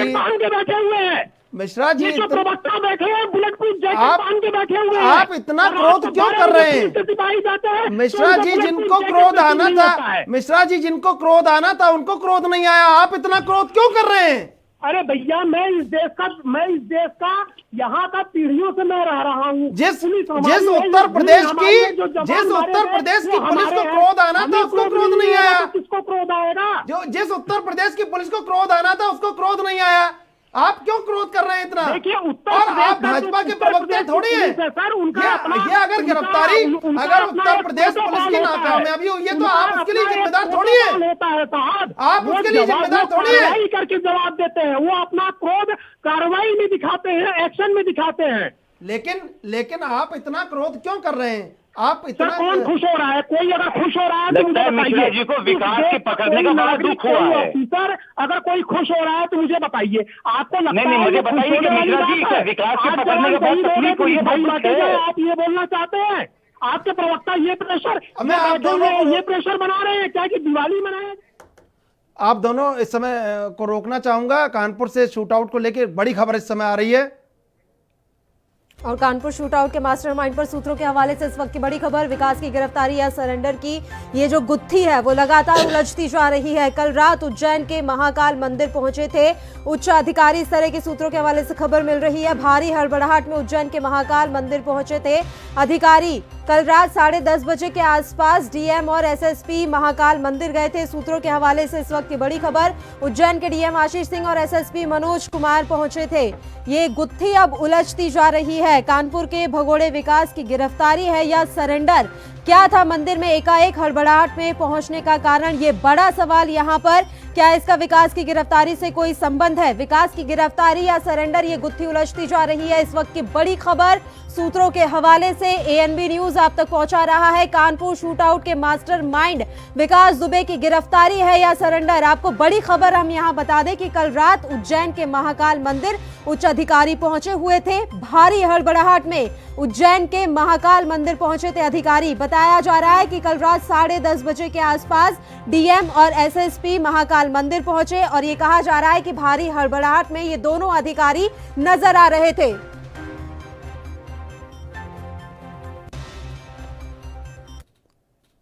हम दोनों आप दोनों से एक गुजारिश सबसे पहले कर रहे हैं, सैफ खान आपसे और ए के मिश्रा जी आपसे, कि जो सवाल और जो जवाब का एक सिलसिला है वो मर्यादा के अंतर्गत रहना चाहिए।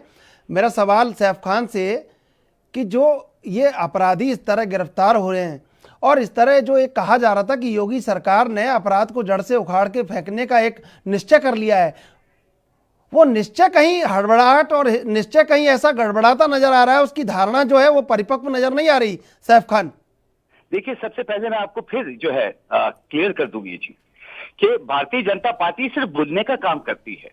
आज प्रदेश में 45% क्राइम बढ़ गया है।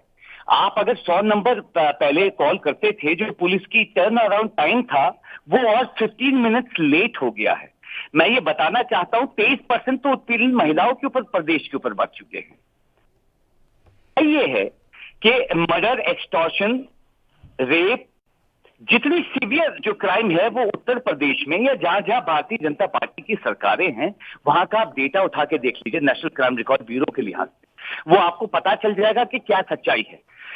सच्चाई ये है कि हर जगह जो है क्राइम बढ़ता जा रहा है और सच्चाई ये भी है कि भारतीय जनता पार्टी के बहुत सारे लोग जो है इसमें खुद भी लुप्त जो है वो दिखाई देते हैं, सामने आता भी है और उनके ऊपर अगर क्रिमिनल केसेस रजिस्टर होते भी हैं तो उनको रोक रही हूँ। मैं वापस लौटूंगी आपके पास, आपकी बात हम जरूर सुनेंगे। थोड़ी देर के लिए मैं यहाँ आपको रोक रही हूँ और अभी अब आपको सुनाते हैं विकास दुबे की माँ का क्या कुछ कहना है।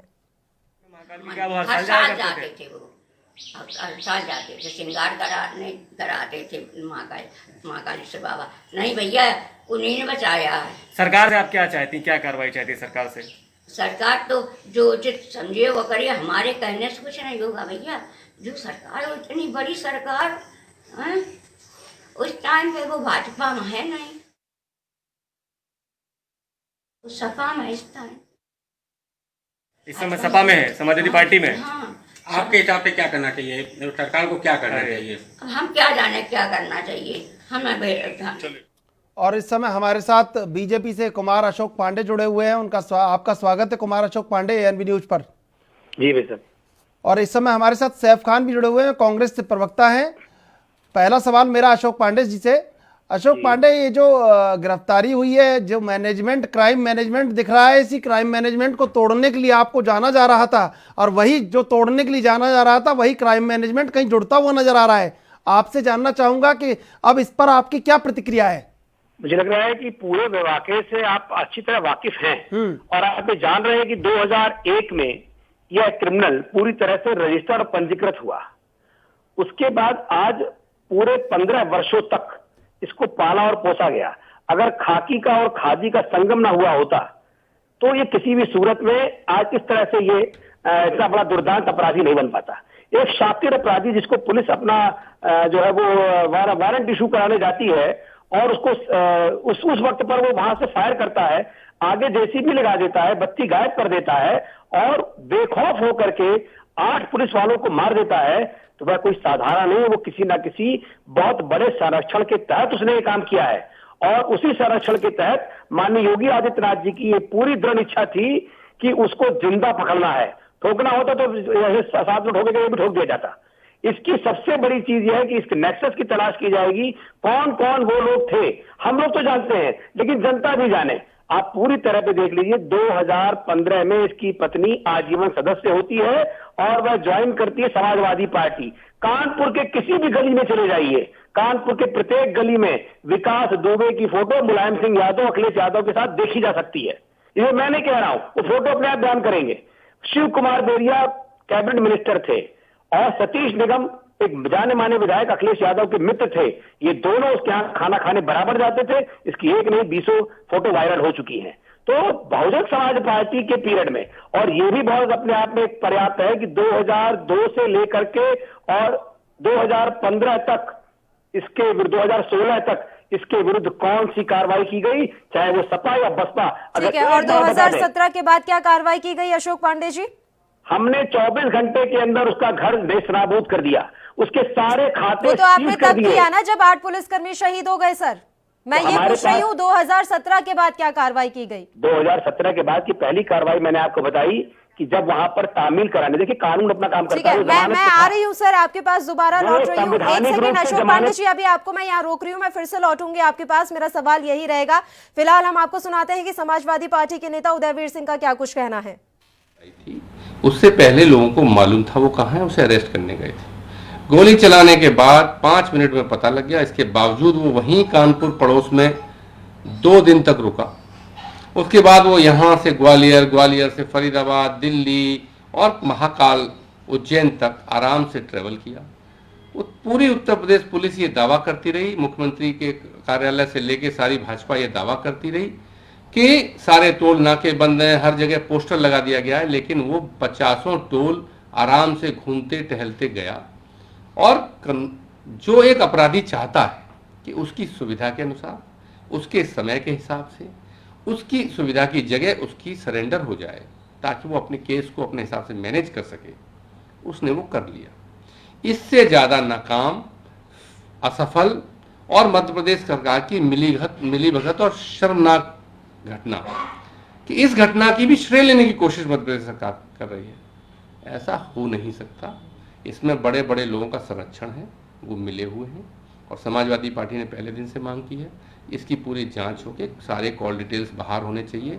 कौन लोग उससे संपर्क में थे, कौन लोग उसे मना कर रहे थे। इससे हमारे पुलिस के पूरा मोरल और आम आदमी का कानून में विश्वास दोनों पे प्रश्न चिन्ह लग गया। वो कैसे भरोसा करे जो आदमी इतनी बड़ी घटना करके आराम से सरेंडर कर रहा है, बता रहा है मैं विकास दुबे हूं, मुझे बिठा लो। तो इसके आगे कुछ क्या बोला जाए? अब तो सरकार को जिम्मेदारी लेके बोलना चाहिए। अब क्या इसकी भी बात आ रही है, अगर पुलिस वालों की बात आ रही है, पॉलिटिकल कनेक्शंस की भी बात आ रही है। कल बीजेपी वालों ने नहीं, मैंने तो यही इसीलिए कहा, समाजवादी पार्टी के राष्ट्रीय अध्यक्ष माननीय अखिलेश यादव जी ने ऑन रिकॉर्ड ये मांग की सरकार। ठीक है, हमारे साथ कुमार अशोक पांडे लगातार इस समय फोन लाइन पर जुड़े हुए हैं। सैफ खान भी कांग्रेस के प्रवक्ता हैं, वो भी फोन लाइन पर मौजूद हैं। अशोक जी, मेरा सवाल आपसे यही था कि 2017 के बाद क्या कार्रवाई की गई?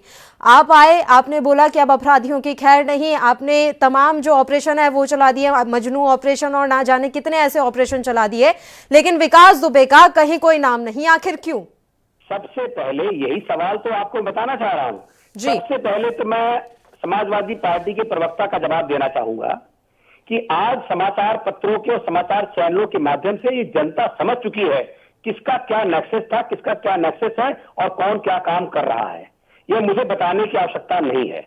पूरे तौर पर योगी आदित्यनाथ के खौफ से वह यहां से भाग गया और आज की स्थिति ये बनी हुई है कि वह गिरफ्तार हुआ। यही विपक्ष चाहते थे कि उसको जिंदा गिरफ्तार ना किया जाए, वह जिंदा गिरफ्तार ना हो, इसके लिए पूरा विपक्ष लामबंद था और समाजवादी पार्टी, बहुजन समाज पार्टी के लोग उस नेक्सस में जुड़े थे। हमने ये कामयाबी हासिल की है, हमने उसको जिंदा गिरफ्तार किया है। अब ये सर, आप अपनी बात जारी रखिएगा, पर मैं यहाँ आपसे ये कहना चाहती हूँ सर, वो गिरफ्तार हुआ है या सरेंडर? नहीं अशोक जी, आप बार बार बोल तो रहे हैं कि पुलिस ने उसको गिरफ्तार किया, पुलिस ने उसे गिरफ्तार किया, किस आधार पर आप ये बात बोल रहे हैं सर? मैं इस आधार पर बोल रहा हूँ कि इनके राम छविराम है और हमारे राम आराध्य राम है। इन्होंने फूलन देवी के हाथ में बंदूक लेकर के फूलन देवी को नेता बना करके उसको रस्सा में छड़ दिया। इन्होंने विकास दुबे को, एक गुंडे को संरक्षण दिया। एक मुकदमा नहीं है, हर मुकदमे में उसकी जमानत है और जमानत पे रहते हुए हम उसको गोली नहीं मार सकते, अरेस्ट नहीं कर सकते थे। ये हमारी भी कानूनी व्यवस्था थी। और कुलदीप सेंगर भी बसपा में और सपा में थे क्या? अशोक पांडे जी समाजवादी पार्टी से ही थे और 3 बार विधायक रहे थे। तो आप तो आपके मध्य प्रदेश में ये 24 विधायक जो कांग्रेस से आए हैं, इनने कोई अपराध किया तो आप कह देंगे कल कि ये तो कांग्रेस, इनका डीएनए तो कांग्रेस से। पहले पूरी हम डीएनए की बातें ही कर रहे हैं। हमने तो ये कहा कि भारतीय जनता पार्टी में योगी आदित्यनाथ जी भ्रष्टाचार और अपराध के विरुद्ध जीरो टॉलरेंस रखते हैं। यही कारण था कि तीसरे दिन सीबीआई इंक्वायरी कर दी और दूसरे दिन उसके बाप को और उसके भाई को सेंगर के हमने जेल भेज दिया था। आज वो जेल में आजीवन कारावास काट रहा है। इनके पीरियड में जरा देखिए कि क्या कारण था कि कितने लोगों को सजा हुई, किसी को सजा नहीं हुई, क्योंकि ये पुलिस। मुख्तार अंसारी किसने पैदा किया? अतीक अहमद किसने पैदा किया?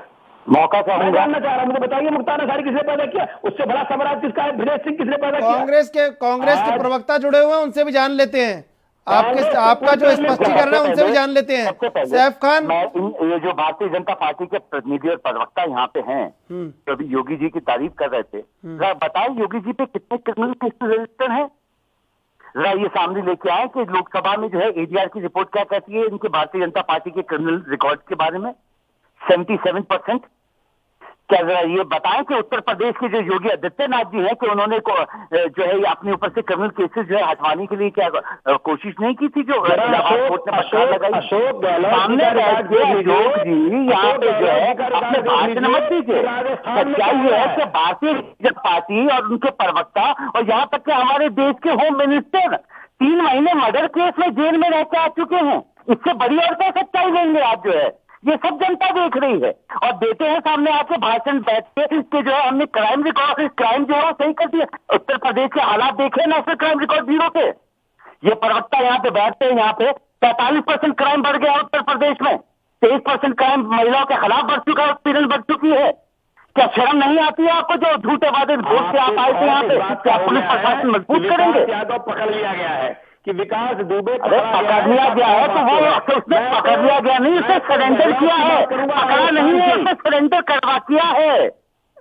उसका घर तोड़ दिया गया कि आप सबूत न और मिल सके। सच्चाई देश के सामने आनी चाहिए। उसको जिंदा पकड़ना चाहते थे, इसलिए हमने जिंदा पकड़ना चाहते थे। जिंदा सरेंडर पूरे देश की पुलिस को थोड़ी अलर्ट कर रखा था, आपने जिंदा पकड़ना चाहते थे। ऐसी बातें तो मत कीजिए। इसकी टेलीविजन स्क्रीन पर आपको बहुत सारे लोग देख रहे हैं कि जितने भी न्यूज अशोक पांडे जी, आप कैसी बात कर रहे हैं? पुलिस स्टेशन उनके बाहर जो पुलिस वाले खड़े हुए थे कि कहीं विकास आती यहाँ पर बयानबाजी न करते। उसके साथ राजस्थान अशोक गहलोत ने अपने साथ उसके साथ चाय पिया, फोटो उसके वायरल हुए हैं। आप कैसी बात कर रहे हैं? कैसी बात कर रहे हैं? अरे फोटो तो आपकी कुलदीप सिंह सेंगर जी भूल गए। एक्ट लगने के बाद जो है 1 साल तक उसकी गिरफ्तारी नहीं हुई। आप अपने क्रिमिनल्स देखिए, क्रिमिनल्स भारतीय जनता पार्टी के जो गुंडे हैं उनसे बात नहीं करेंगे जिनसे जो है एफआईआर तक रजिस्टर नहीं होती है। साम्राज्य पैदा किया है। पूरी कांग्रेस पार्टी जो जमानत पे चल रही है वो हमसे सवाल उठा रही है। जमानत पे चल रही, क्रिमिनल केस पे नहीं चल रही है साहब। आप लोग तो क्रिमिनल केस में है, जेलों में रह के आ चुके हैं। लेकिन अगर आप इसी तरह होम मिनिस्टर जेल में, अमित शाह जी जेल में रह के आ चुके हैं सब मर्डर केस। अगर आप योगी आदित्यनाथ जी जिम्मेदारी आप जो चकल्लस कर रहे हैं, जिम्मेदारी आपको पूरा देश देख रहा है, आप इस तरह का आचरण कर रहे हैं। उत्तर प्रदेश के उनके बारे में बोलिए ना। ठीक है, एक एक करके बात करेंगे। अशोक पांडे जी, सैफ खान जी, ये एक साथ चिल्लाने से क्या हो जाएगा? अशोक जी, खान साहब, एक साथ चिल्लाने से क्या हो जाएगा? आप दोनों की बात किसी को समझ नहीं आ रही है, एक साथ आप चिल्ला रहे हैं दोनों। कांग्रेस पार्टी देखिए सच्चाई है कि अगर मैं बोलूंगा तो इनको होती है तकलीफ, तो बीच में इंटरफेयर करना जो है कि लोगों के सामने सच्चाई ना आए, इनके हटकर पर हफ्ता बोलने लगते हैं। इतनी देर से बोल रहे थे, मैं चुपचाप सुन रहा था, मगर क्या बौखलाहट दिखाने का काम जो है वो भारतीय जनता पार्टी के प्रतिनिधि और उनके वक्ता करते ठीक है। अशोक पांडे जी, महाराष्ट्र और आप तमिलनाडु मत जाइए, आप अभी आप विकास दुबे पे रहिए। चैनल महाराष्ट्र में विनय दुबे ने एक फेसबुक पे डाल के और सारे के सारे हजारों लोगों को इकट्ठा कर दिया। लाखों लोग वहां इकट्ठे हो गए, हजारों लोगों को कोरोना दे दिया और उसको आपने 4 दिन बाद पुरस्कृत कर दिया। ठीक है अशोक जी, मेरा सवाल है आपसे, किस बिहाफ पे आप अपनी पीठ थपथपा रहे हैं सर? किस बिहाफ पे थपथपा रहे हैं? आप जरा विनय दुबे का पता करें क्यों उसका पुरस्कृत किया गया जब उसने हजारों लोगों को कोरोना देने का। विकास दुबे पे आपके पास जवाब नहीं है, विनय दुबे पे जा रहे हैं सर। मैं विकास दुबे के लिए सवाल पूछ रही हूँ, आप अपनी बात नहीं रख पा रहे हैं। नहीं, आप घुमा फिरा के मत बोलिए अशोक जी, आप घुमा फिरा के मत बोलिए। अशोक जी को बौखलाहट है, डरते नहीं है जवाब देने से। राज्य में बचेगा नहीं, चाहे उसके तार कितने लंबे हो। नहीं, वो बच गया सर। देखिए सर, वो बच गया। देखिए सर, आपकी सारी बातें निर्मूल साबित हो गई, वो बच गया और वो अपने हर एक चाल में कामयाब रहा है और उसने सारे जो काम थे वो किए हैं। अगर काम नहीं कर पाए उसके पूरा घर में इस्लामूद है, लखनऊ का भी घर उसका गिरने जा रहा है, वह पूरे तौर पर बच नहीं पाएगा। और अभी तो नेक्सस पता करना है। बयान जो आप देते हैं ना सर, ये जो बयान आप देते हैं ना, ये बयान जो आप देते हैं ना, ये कहीं उनको जो शहीद हो गए 8 पुलिसकर्मी, उनको भी मरमाहत कर जाते हैं। ये बयान जो आप देते हैं ना, बच नहीं पाएगा। ये जो आप बयान देते हैं ना कि उसको हमने पकड़ लिया है, उसको हमने जिंदा पकड़ लिया है, ये साजिश कर रहे थे जिंदा नहीं पकड़ जाए, और अगर वो मर जाता तो आप कहते कि ये साजिश कर रहे थे कि उसको जिंदा नहीं पकड़ना है तो हमने उसको मार दिया। सर ये सर राजनीति, अशोक पांडे जी, राजनीति हर जगह नहीं रहती है। आप विपक्ष की भाषा मत बोलिए। अब आपको ये लगता है कि आपके समर्थन में बोले तो ठीक नहीं, यही तो विपक्ष चाहता था कि उसको मार दिया जाए। आपके समर्थन में बोले, आपका झंडा उठाएं, बीजेपी का झंडा उठाएं। आप सच बोलने के लिए नहीं, मीडिया में ये काम करें, बीजेपी का झंडा उठाएं, आपके समर्थन में रैलियां निकालें। क्या आपसे सवाल पूछते हैं तो आपको बुरा लगता है? आप 100 सवाल पूछिए, हम सवाल पूछने बुरा नहीं मानते। तो मैं आपसे सवाल पूछ रहा हूँ कि आपने जो बयान दिया, अब आप सुन लीजिए, सवाल तो सुन लीजिए। जो आपने कहा कि हमने उसको पकड़ लिया है, ये आपका बयान शोभनीय है। आपने पकड़ा है उसे? पकड़ा नहीं गया वो। नहीं, वो पकड़ा गया, वो कैसे पकड़ा गया वो सब दिख रहा है, खुलासा होने वाला है उसका।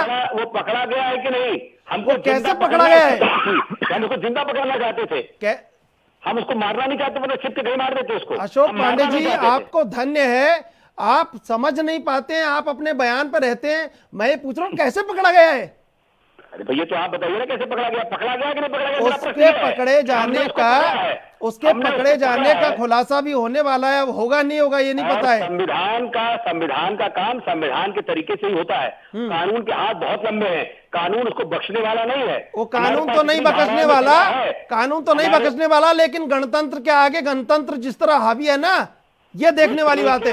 ये जिस तरीके से जो नेक्सस था वो भी आपके सामने आएगा और मैं उस दिन जरूर चाहूंगा कि उस दिन उसको डिबेट में जरूर जोड़िएगा, ताकि मैं आपसे कह सकूं कि मित्र, आप मेरे पर जो प्रश्न उठा रहे थे ये आपके सामने है। देखिए ऐसा है कुमार अशोक पांडे जी, एक सेकंड अशोक जी, ऐसा है कि सत्ता में आप बैठे हैं, केंद्र से लेकर इन दोनों राज्यों की सरकार में आप बैठे हैं, तो सवाल आपसे ही पूछा जाएगा। इसमें ऐसा नहीं है कि आप पत्रकार विपक्ष हो गए हैं, ठीक है? हम सवाल पूछने से बिल्कुल हम तो यही तो आप इतना गुस्सा क्यों कर रहे हैं अशोक जी? हम आपसे सवाल ही तो पूछ रहे हैं। सवाल देखिए अभी तक क्लियर ही नहीं हुआ है कि उसने सरेंडर किया है या गिरफ्तार हुआ है। खुद आपके मध्य प्रदेश के गृह मंत्री नरोत्तम मिश्रा बच रहे हैं बताने से। अब हम सवाल नहीं पूछे तो क्या करें? क्यों नरोत्तम मिश्रा ने इस सवाल का जवाब नहीं दिया सर? कि हमने उसको गिरफ्तार किया है। जी नहीं, उन्होंने इस बारे में बोलने से इनकार कर दिया है। नरोत्तम मिश्रा ने कहा गिरफ्तारी कैसे हुई इस बारे में अभी मैं कुछ नहीं कह पाऊंगा। वो आपके सामने आ रहा है, जांच का विषय तो वही है ना कि हमें जिंदा। आप यहाँ बैठकर इतना कॉन्फिडेंस से क्यों कह रहे हैं कि हमने उसे पकड़ा है? हमने इसलिए पकड़ा है कि हमारा पकड़ना, जिंदा पकड़ना ही हमारा धर्म था कि हमें जिंदा। अरे अशोक पांडे जी, आप उसी बात को कर रहे हैं बार बार कि जिंदा पकड़ना धर्म था, विपक्ष चाहता था मर जाए। मैं ये पूछ रहा हूँ आपसे कि जिंदा कैसे पकड़ा आपने? वो तो खुद उसने एक्सपोज किया अपने आप को। उसको बचाना चाह रहा था, विपक्ष ही बचाना चाह रहा था। मैंने कहा ना कि 15 वर्ष का ट्रैक रिकॉर्ड देखिए, दूध का दूध पानी का पानी हो जाएगा कि 15 वर्षों में 60-58 मुकदमे होने के बाद मेरे ठीक है। एक सेकंड अशोक जी चलिए मान लेते हैं कि योगी सरकार ने बहुत अच्छा काम किया है, एक बार के लिए मान लेते हैं। अब मुझे ये बताइए, ये दाग भी तो आपकी ही योगी सरकार के दामन पर लग गया है ना। 8 पुलिसकर्मी शहीद हो गए सर, ये किसके दामन पे दाग लगा हुआ है? ये सपा के लगा है, कांग्रेस के लगा है या बसपा के लगा है? लेकिन कोई पकड़ने नहीं गया। देखिए सांप क्यों काटता है? सांप भयवश काटता है, और वो भयभीत था। जब वहां पे पहुंचे तो इतना उम्मीद नहीं थी कि वो इस तरह से दुर्दांत काम कर देगा। वहां पे पुलिसकर्मी पूरी तरह से गए, उतरने के पहले। अच्छा, एक सवाल हम सैफ खान से पूछ लेते हैं, अगर आपकी परमिशन हो, क्योंकि आपने ही माहौल बना रखा है पूरे, आपने ही पकड़ लिया है, आपने ही पूरे देश में माहौल बना रखा है, बाकी कोई कुछ कर नहीं रहा है, और मीडिया सवाल पूछता है तो ममता बनर्जी हो जाता है आपके सामने। सैफ खान आप मेरी आवाज को सुन पा रहे हैं?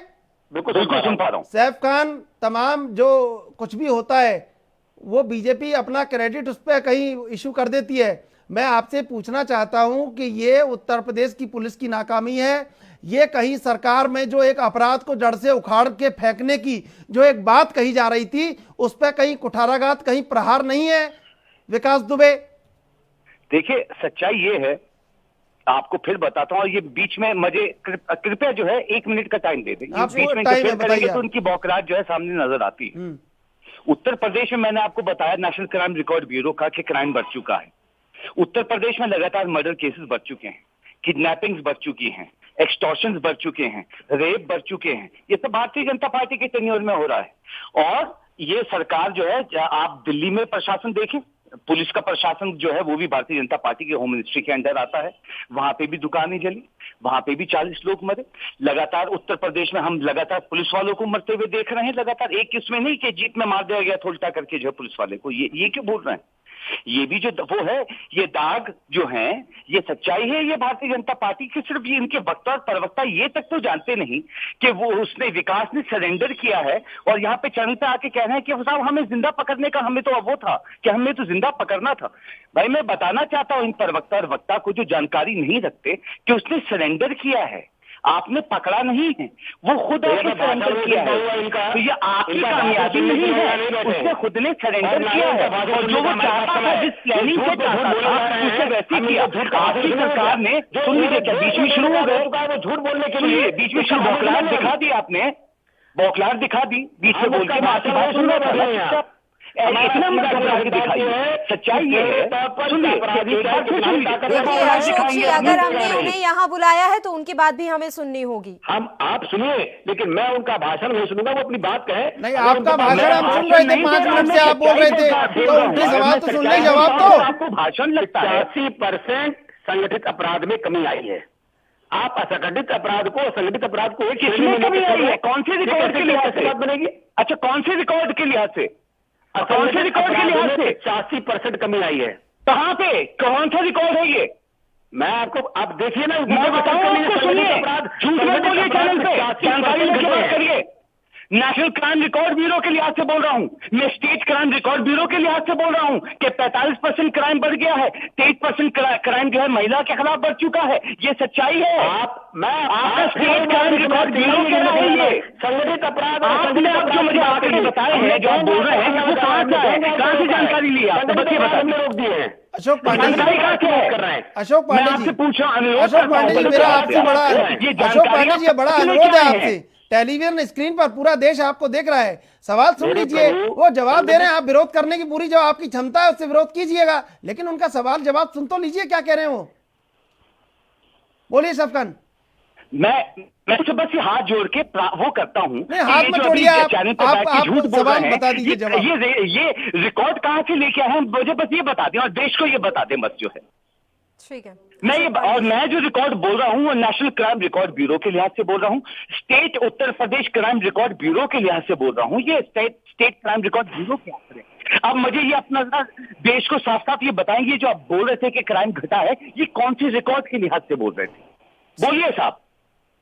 आप तो चाइना को भी बोल रहे थे कि चाइना जो है, अरे सर कहाँ चाइना और कहाँ आप चाइना विनय दुबे कहाँ चले जाते हैं, आप वही सब्जेक्ट में रहिए। करने के लिए मतलब नहीं है, लेकिन मैंने ये कहा कि संगठित अपराध जो गैंगवार थे वो उत्तर प्रदेश उसके लिए जाना जाता था, पूरे उत्तर प्रदेश में गैंगवार के लिए उत्तर प्रदेश की पहचान थी, उस गैंगवार को हमने पूरी तरह नाबूद कर दिया, समाप्त कर दिया है। ये विकास दुबे का नेक्सस भी पहले कभी किसी को नहीं दिखा, इसके पहले मैंने यही कहा कि 13 दिन इसके मुकदमे थे लेकिन गिरफ्तारी तक नहीं हुई है। आज विकास दुबे का पूरा समाप्त हो चुका है, उसको हमने नेस्तनाबूद कर दिया है और इसके लिए पेट पर दबाना योगी आदित्यनाथ जी के लिए ये आवश्यक है कि योगी आदित्यनाथ जी का गृह मित्र ने ये काम करके दिखा दिया, वही उन्होंने करके दिखाया है। उत्तर प्रदेश की जनता से माफी मांगिए पहले, जो झूठ आपने चैनल के ऊपर बोला है, कहां से रिकॉर्ड लेके आए थे पहले ये बता दीजिए बस। 85% हमने संगठित अपराध में कमी की है और उसके लिए आपको आवश्यकता है कि आप जो झूठ और भ्रम फैला रहे हैं उसके लिए आप अपने माफी मांगिए। और आपको पूरे देश को ये चैनल नहीं समाचार पत्रों के माध्यम से खुल चुका है कि कांग्रेस की स्थिति क्या है। इनसे जरा ये पूछे ये कौन से रिकॉर्ड का आंकड़ा बता रहे हैं। अशोक पांडे जी बता दीजिए कौन से रिकॉर्ड से आपने ये तथ्य मैंने जो भी रिकॉर्ड दिए हैं, जो उत्तर प्रदेश क्राइम ग्राफ का जो रिकॉर्ड डीजीपी का से जारी होता है बुलेटिन, वह पुलिस रिकॉर्ड के अंदर चेक करें, आज का भी चेक कर लें। स्टेट क्राइम रिकॉर्ड ब्यूरो बोलते हैं इसे, सुनिए, और स्टेट क्राइम रिकॉर्ड ब्यूरो इस वक्त चिल्ला के कह रहा है कि क्राइम बढ़ा है, घटा नहीं है। कौन से साल के लिहाज से बोल रहे हैं? मैं संगठित अपराध में कमी की है। यहाँ चैनल पे बैठ के मुझसे झूठ मत बोलिएगा और देश के सामने माफी मांगे अभी झूठ बोलने पे। आप शर्म नहीं आती है? मत करिए, माफी आपको मांगनी चाहिए जो देश में भ्रम फैलाने का काम कर रहे हैं। मैं गैंगवार की बात कर रहा हूँ, बताइए, मैं राजनीति इस्तीफा दे दूंगा, आप झूठ बोलेंगे मैं आपकी बात सुनूंगा। सैफ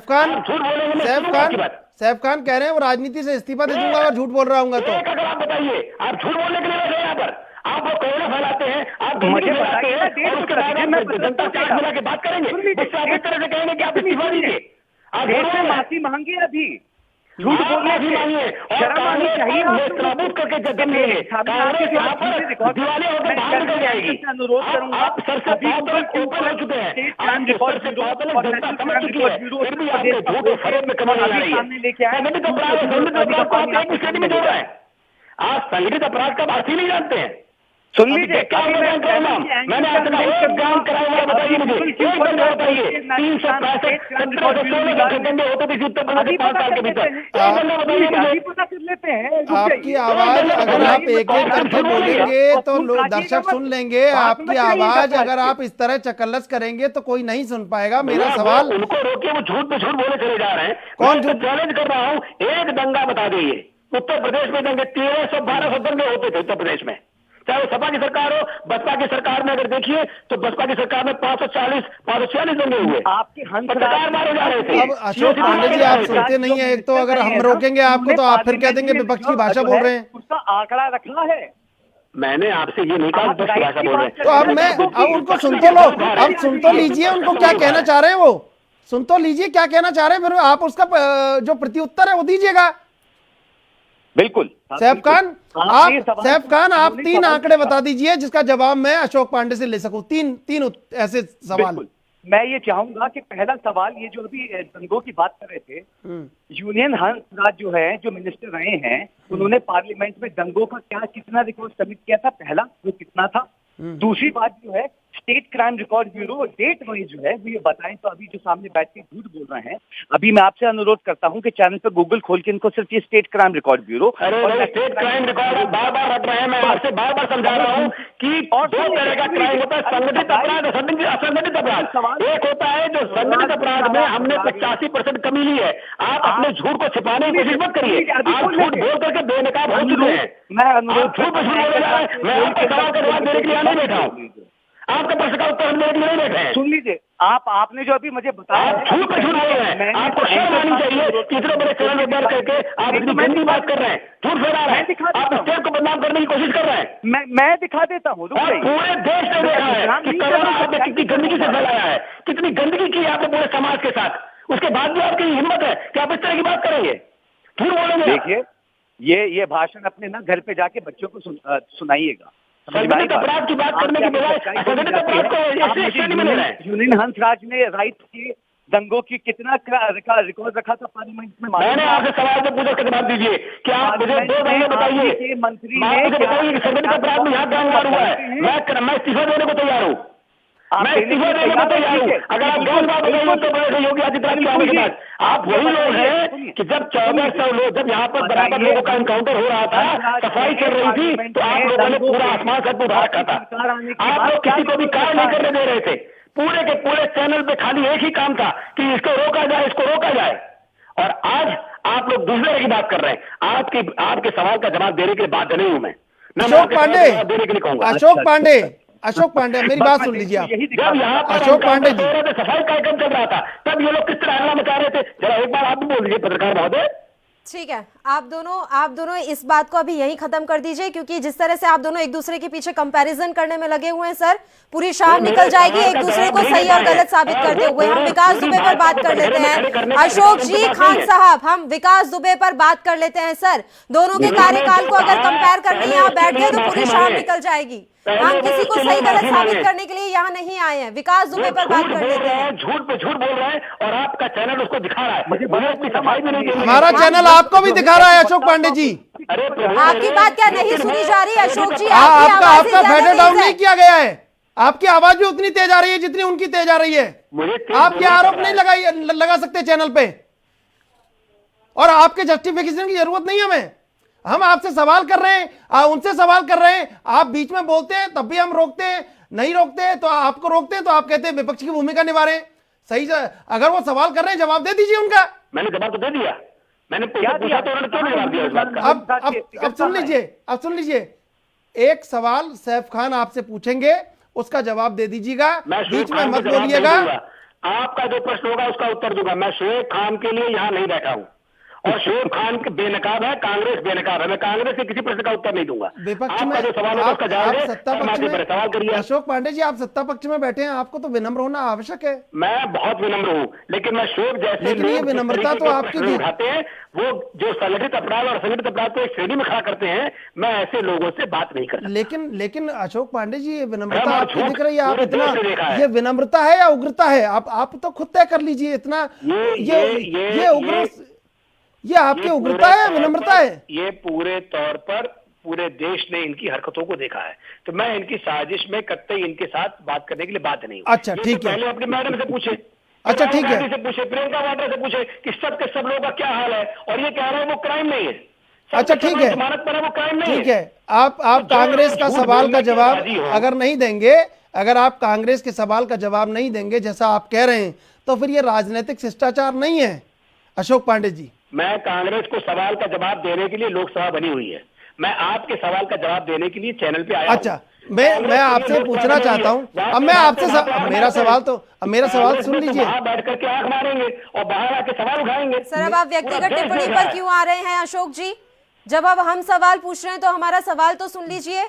आप पूछिए, क्या पूछना चाहती हैं? हमारा सवाल ये है कि जो विकास दुबे पकड़ा गया है, जो राजनीतिक संरक्षण कहीं खाकी और खादी के बीच में से निकल के सामने आया है। 90 के दशक में एक बात कही जा रही थी कि संगठित अपराध यूपी में है और उसकी कमर तोड़ने के लिए एसटीएफ का गठन किया गया। अब जब आपकी सर सुन तो लीजिए, अब जब आपकी सरकार सत्ता में आई तो लोगों को बड़ा विश्वास हुआ कि उत्तर प्रदेश में योगी सरकार में अपराधियों को कहीं पनाह नहीं मिलने वाली और अपराधियों को अपराध को जड़ से उखाड़ के फेंक दिया जाएगा। लेकिन विकास दुबे का जो घटनाक्रम हुआ है उसने इस धारणा पर प्रश्न चिन्ह लगा दिया है। उस प्रश्न चिन्ह का क्या जवाब है, आगे उसका क्या होगा, ये आपसे जानना चाहते हैं। मैं तो सवाल ये पूछ रहा हूं कि क्या आज तक उत्तर प्रदेश में, बिल्कुल बिल्कुल इंसाफ के साथ कहिएगा और पूरी, मैं उम्मीद करूंगा कि मेरी बात को पूरी ईमानदारी से आप समझेंगे भी और आगे बोलेंगे भी, हाँ। कि क्या मुझे बताएं कि कितने आज तक इंस्पेक्टर अरेस्ट किए गए हैं।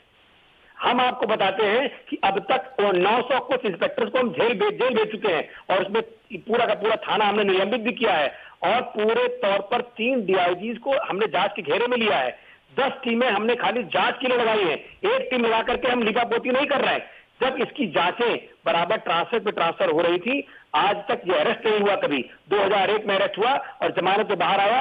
जमानत पे इसलिए बाहर आ गया क्योंकि उस समय पर इसके विरुद्ध जो भी धाराएं थी, इसकी जमानत हो गई। सर, अब मैं आपकी जानकारी में डाल दूं, आपकी जानकारी में डाल दूं मैं 2017 में भी अरेस्ट हुआ था, 2019 में भी अरेस्ट हुआ था सर, कृष्णा नगर से अरेस्ट हुआ था। 2017 में जो अरेस्ट हुआ था वो हमारी सरकार ने उसको अरेस्ट किया था और विरुद्ध बेल में बाहर आ गया था। तो हमारे पास आप ये नहीं कह सकते कि 2017 में अरेस्ट नहीं हुआ था। अच्छा, आप दूसरा सवाल पूछ लूं आपसे, दूसरा सवाल पूछ लूं। दूसरा सवाल ये है, कृपया मुझसे इस तरह मत कहिए। ये सवाल ये है कि जो उत्तर प्रदेश के जो टॉप मोस्ट अपराधी थे, मोस्ट वांटेड थे, उसमें कहीं विकास दुबे का नाम ही नहीं था सर। ये किसकी गलती है? ये तो आपसे कह रहा हूं मैंने वही तो मैं बोल रहा था जब वो कांग्रेस के प्रवक्ता मेरी बात सुनने को तैयार नहीं थे। 2017 में आप सत्ता में आए थे तो आपने ही लिस्ट बनाना शुरू की थी ना सर। ये ऑपरेशन तो आपने ही चलाया था कि आप अपराधियों को हम बख्शेंगे नहीं, तो उसमें टॉप 10 की लिस्ट में उसका नाम क्यों नहीं था अशोक जी? अब आप उसकी प्रक्रिया, सिर्फ 1 मिनट मेरी बात सुन लीजिए, पूरी प्रक्रिया से आप वाकिफ हो जाएंगी। जो भी एक क्राइम रिकॉर्ड की लिस्ट बनती है उसको जिलाधिकारी उसकी सूची देता है और ये गैंगस्टर जो अपराधी होते हैं, हमने गैंगस्टर की सूची बनवाई थी और गैंगस्टर के अपराध के लिए जो पुलिस रिपोर्ट भेजती है उसी के आधार पर जिलाधिकारी ये सुनिश्चित करते हैं कि ये गैंगस्टर वार है, गैंगस्टर है कि नहीं है। और जब इसकी पुलिस में इतनी अंदर नक्सेस थी, जिसके घर में पूर्व कैबिनेट मिनिस्टर, जिसके घर में 2 कैबिनेट मिनिस्टर मुलायम सिंह यादव स्वयं जा रहे हो, मायावती के बड़े से बड़े नेता वहां स्वयं जा रहे हो और उसके बराबर भोजन पानी हो रहा हो, तो किस पुलिस वाले की हिम्मत थी जो उसका नाम डालता, जब उसका नाम शुरू से आज तक कहीं था ही नहीं। और हमने जब 2017 में इसको अरेस्ट किया था, यह उसी आधार पर कि पुलिस वालों के बयान पर बाहर आ गया। उसी की कार्रवाई आगे करने के लिए पुलिस वहां पर उसको तामीला कराने गई थी, नोटिस तामीला जा रहा था उसको, अरेस्टिंग वो भी नहीं था, गैर जमानती वारंट था वो भी तामील कराने हम गए थे। और गैर जमानती वारंट के तामीले में आप गोली चला के लोगों को मार दीजिए, उसी का बदला उससे लिया जा रहा है और पूरे के पूरे सस्पेंड है। मैं आपसे हाथ जोड़ के निवेदन करूंगा कि सिर्फ और सिर्फ आप 5 दिन इंतजार करिए, 6वें दिन सारे के सारे लोग आपके सामने होंगे और तब मेरा ये अनुरोध है कि मेरे चैनल पर जरूर बुलाइएगा, सब बेनकाब चेहरे आपके सामने होंगे। इसमें जरूर बुलाएंगे, लेकिन सवाल तो आपसे पूछते रहेंगे अशोक पांडे जी, चाहे आप उग्र हो, चाहे आप विनम्र हो, चाहे आप कुछ भी करें, लेकिन सवाल तो मीडिया आपसे पूछेगा। आप सत्ता पक्ष में बैठे हैं, सरकार का चेहरा है, तो सवाल पूछने की तो आपसे हमारी परंपरा बनी रहेगी और इस परंपरा को हम कैसे तोड़ें, आप बताएं। मैं एक शेर सुना दूं आपको? हाँ। तुम आया करो मेरी जान इधर भी कभी कभी, निकला करे हमारे अरमा भी कभी कभी। आप अरमा निकालिए, आप शेर सुनाइए, लेकिन आप शेरों को मारिए मत। और कांग्रेस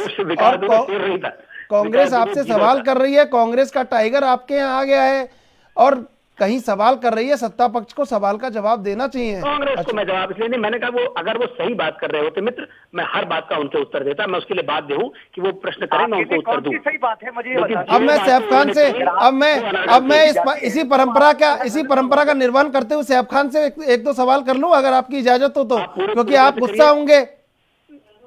सैफ खान जी, आप जो आरोप लगा रहे हैं कि नेशनल जो स्टेट क्राइम रिकॉर्ड ब्यूरो है उसमें कहीं सरकार असंगठित, अब एक बात आप भी समझ लीजिए, अशोक पांडे ये कह रहे हैं कि संगठित अपराध और असंगठित अपराध में दोनों में भेद है, अंतर है। अब आप उनको संगठित अपराध का कोई आंकड़ा हो तो वो बता दीजिए, असंगठित अपराध का। संगठित अपराध का सुनिए सैफ खान आप लोग बिठाते कैसे ऐसे लोगों को जो बिना जानकारी लेके बैठते हैं? संगठित अपराध को अलग बताते हैं और दूसरे को ये अलग बताते हैं। उन सब कैटेगरी को क्राइम बोला जाता है, मैं इनको बता दूं। और अगर विपक्ष इनसे सवाल पूछता है तो ये चाहते हैं कि अपने मतलब के सवाल पूछे। साहब मेरा तो सवाल करना बड़ा जायज है, और अगर विपक्ष सवाल करेगा तो जवाब के लिए तो आप कहेंगे कि सिर्फ आप जो है पार्लियामेंट में चले जाइए।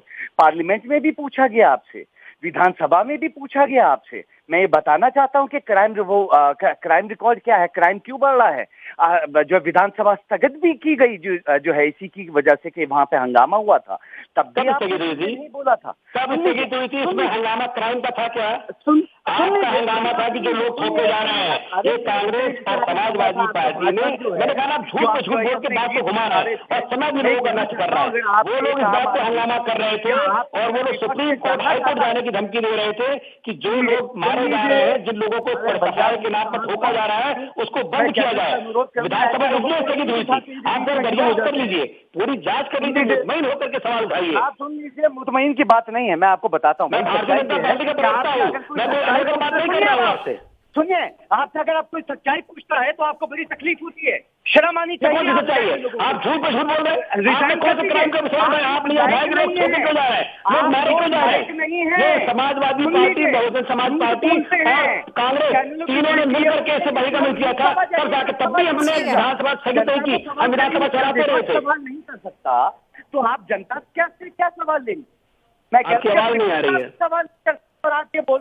ठीक है सैफ खान जी, अशोक पांडे जी, इस मसले पर आप दोनों ऐसे ही अगर लड़ते रहेंगे तो देखिए हम अपराध से कैसे लड़ेंगे। बड़ी बात तो यहाँ पर यही है ना कि हम आपस की राजनीति में ही इतने उलझे रह जाते हैं कि जो मुख्य काम है उस पर ध्यान जाता ही नहीं है। खैर, आप दोनों का बहुत बहुत शुक्रिया तमाम अहम चर्चा के लिए, आप हमारे साथ जुड़े, शामिल हुए, तमाम अहम जानकारी भी आप दोनों की तरफ से हमारे साथ साझा की गई। तो देखिए आज गैंगस्टर विकास दुबे को गिरफ्तार कर लिया गया है। अब बहस यहाँ पर यह छिड़ी हुई है कि उसे गिरफ्तार किया गया है या सरेंडर। जहां बीजेपी इसे गिरफ्तारी बता रही है, दोनों ही राज्य सरकारें अपनी अपनी पीठ थपथपाने में लगी हुई है। वहीं कांग्रेस की तरफ से ये सवाल उठाए जा रहे हैं कि ये गिरफ्तारी है या सरेंडर। साथ ही प्रियंका गांधी ने बड़ा आरोप लगाते हुए कहा है कि इस पूरे घटनाक्रम में उच्च मिलीभगत नजर आ रही है। तो अभी इस पर सियासत जो है चरम पर है। लेकिन अब सवाल यहां पर यह उठता है कि अब आगे क्या? विकास दुबे ने सरेंडर कर दिया है या उसकी गिरफ्तारी हुई है, यह जांच का विषय है, आने वाले समय में पता लग जाएगा। लेकिन अभी विकास दुबे पुलिस की गिरफ्त में है। अब आगे क्या, किस तरह से उसे यूपी सरकार को सौंपा जाएगा, आगे क्या कुछ प्रक्रिया रहती है, ये तमाम तरह के सवाल लगातार बने हुए हैं। और क्या इस पूरे मसले में और भी बड़े नामों के खुलासा होने की उम्मीद है, ये भी बड़ा सवाल है। जैसे कि हमारे साथ अभी बीजेपी के प्रवक्ता जुड़े थे अशोक पांडे जी, उन्होंने ये बात कही है कि आप 5 से 6 दिन रुक जाइए, छठे दिन बड़ा खुलासा होगा और कोई ना कोई नाम आपके सामने जरूर होगा। तो ये उम्मीद हम भी जता रहे हैं कि जितना भी ये नेटवर्क फैला हुआ है, इस नेटवर्क का खुलासा होना ही चाहिए। ये अपराध की जड़ें काफी मजबूत हैं, इन जड़ों को उखाड़ना काफी जरूरी है और उसके लिए इच्छा शक्ति, राजनीतिक इच्छा शक्ति होना काफी ज्यादा जरूरी है। जी त्रिशूल जी। देखिए, बहुत सारी चीजें ऐसी हैं पल्लवी। सबसे बड़ी बात तो अब जब विकास दुबे को वहां से लाया जाएगा, विकास दुबे का जो ये आपराधिक सफ़र है जो लंबे समय से चला आ रहा है, अब इसमें क्या मोड़ आएगा, किस जेल में उसे रखा जाएगा, बिल्कुल कहाँ पे उस जेल में क्या किस तरह की उसको सुविधाएं मिलती हैं या किस तरह का उसका ख्याल रखा जाता है, ये सारी चीज़ें भी मीडिया के सामने आ जाएंगी। और तमाम सारी बातों में एक बात ये भी है, पुलिस चार्जशीट कैसे पेश करेगी। बिल्कुल। और इस मसले पर चर्चा के लिए एक बार फिर से हमारे साथ फोन लाइन पर मेहमान जुड़े हुए हैं। मोहम्मद ताहा हुसैन, बीएसपी नेता, इस समय फोन लाइन पर मौजूद हैं। हुसैन साहब, आपके समय से चला आ रहा अपराध अभी भी जारी है। देखिए, फला फूला बीएसपी के कार्यकाल में और अभी तक भी उसकी जड़ें नहीं काट पाए हम। देखिए, ये बहुत आसान है की जड़ें। तो हमारे बाद भी समाजवादी पार्टी की 5 साल कुशल सरकार चली, क्या उस सरकार को आप भूल गई? सिर्फ बहुजन समाज पार्टी में भी हमारी सरकार तो 2007 वो अभी तक चला आ रहा है। मैंने ये नहीं कहा कि मैं भूल गई हूँ कुछ, मुझे एक एक चीज पता है। सपा सरकार के कार्यकाल का पता है, भारतीय जनता पार्टी के अभी कार्यकाल में क्या कुछ हो रहा है वो भी हम भली भांति समझते हैं। लेकिन जो शुरू जहां से हुआ, मैं वहां से बात कर रही हूँ। 2007 से और 2012 तक बहुजन समाज पार्टी की सरकार सही है। कोई एक आपराधिक घटना बता दीजिए, कोई एक बड़ा दंगा बता दीजिए। कहना बहुत आसान है। देखिए, पनपा कब, आखिर ये कांड हुआ कब? ये कांड हो रहा है, बैठे हैं अब 2020 और बात अब 2007 की कर रही है। तो ये कहीं ना कहीं आपका सवाल ही अपने आप में एक गुत्थी है जिसको सुलझाना शायद बहुत मुश्किल है। कहना आसान है कि बहुजन समाज पार्टी में ऐसा कुछ हुआ, लेकिन ऐसा कुछ नहीं है, गलत आरोप है ये। मैं ये कहना चाहता हूँ कि बहुजन समाज पार्टी का इससे कोई लेना देना नहीं है, ये गलत आरोप है। सपा पार्टी भी कुछ ऐसा ही कह रही है कि हमारा इससे कुछ लेना देना नहीं है। खैर, आप हमारे साथ लगातार जुड़े रहिए। सपा नेता हरिभान जी इस समय फोन लाइन पर हमारे साथ मौजूद हैं इसी मसले पर चर्चा के लिए। हरिभान जी, देखिए सीधा सा सवाल है, हमने विकास दुबे के माता जी की अभी बाइट सुनी है, उन्होंने साफ तौर पर कहा है कि वो सपा में है। देखिए, ऐसा है कि सपा में वो है, उनका तो अभी तक कोई नामो निशान नहीं है, सपा में कहीं से जुड़ने का कोई आधार नहीं है। उनकी पत्नी 2015 में उन्होंने सदस्यता ली थी, ठीक है। इससे ये नहीं सिद्ध होता है कि कोई अपराध कर ले, किसी पार्टी का सदस्य कभी पर्ची कटवा ले, अपराध कर ले तो उससे पार्टी को बदनाम किया जाए, तो ये बेबुनियाद है। इसमें कोई मतलब ये बात कहना गलत होगा कि उसको समाजवादी पार्टी से जोड़ा जाए या किसी अपराधी को मतलब किसी भी पार्टी से जोड़ा जाए। अगर वो जिस प्रकार से भाजपा के लोग संरक्षण दे रहे हैं, भाजपा की 3 साल से सरकार है, उसको संरक्षण दे रहे हैं, उसने इतना बड़ा काम किया और उसके बाद उनको वो प्रदेश छोड़ करके दूसरे प्रदेश में जाता है, वहां पकड़ा जाता है, तो इसमें ये जान लीजिए कि पूरा का पूरा सिंडिकेट भारतीय जनता पार्टी का लगा हुआ है विकास के साथ में, और उसको समाजवादी पार्टी से जोड़ना निराधार है। जी, 3 साल से ही नाम आया होगा ना विकास दुबे का, उससे पहले तो विकास दुबे का कोई नामो निशान ही नहीं था हरिभान यादव जी। नहीं, ऐसा नहीं है, 3 साल से नहीं आया है। 2001 में सबसे बड़ा कांड जो उन्होंने किया था तब से आया था, तो भारतीय जनता पार्टी की सरकार थी। अब 2001 में अगर राज्य मंत्री मतलब समाजवादी पार्टी का कोई लेना देना नहीं है, आप ये कहना चाहते हैं? नहीं, देखिए समाजवादी पार्टी का उनसे कोई लेना देना नहीं है, बिल्कुल लेना देना नहीं है। अगर कोई व्यक्ति आता है राजनीति में, ठीक, किसी की पत्नी किसी का भाई आता है, तो उससे ये नहीं कहा जा सकता है कि वो अपराधी के परिवार से आ रहा है तो वो भी अपराधी है। लेकिन विकास दुबे का समाजवादी पार्टी से कोई लेना देना नहीं है। देखिए त्रिशूल जी, अगर इन पार्टियों की बात सुने तो ऐसा लगता है कि 3 साल से ही विकास दुबे का नाम आया है, ना बसपा के कार्यकाल में वो फला फूला और ना ही समाजवादी पार्टी के कार्यकाल में। मेरा सवाल आप दोनों से, हुसैन साहब आपसे और यादव जी आपसे, कि जो सियासी गलियारे हैं उत्तर प्रदेश के, वहाँ पे अपराध बहुत कॉलर चढ़ा के और बाहाँ चढ़ा के घूमता रहा है 30, 40, 50 साल से। मैं ये नहीं कह रहा कि आप अपराधी हैं, आप दोषी हैं इस बात के, लेकिन विचारधाराओं ने कहीं ना कहीं उनको समावेश किया है अपराधियों को। तो ये बात है कि नहीं, मैं आप दोनों से एक एक करके जानना चाहता हूँ। हुसैन साहब, आपको मेरी आवाज मिल पा रही है? हरिभान यादव जी, आपको आवाज मिल पा रही है मेरी?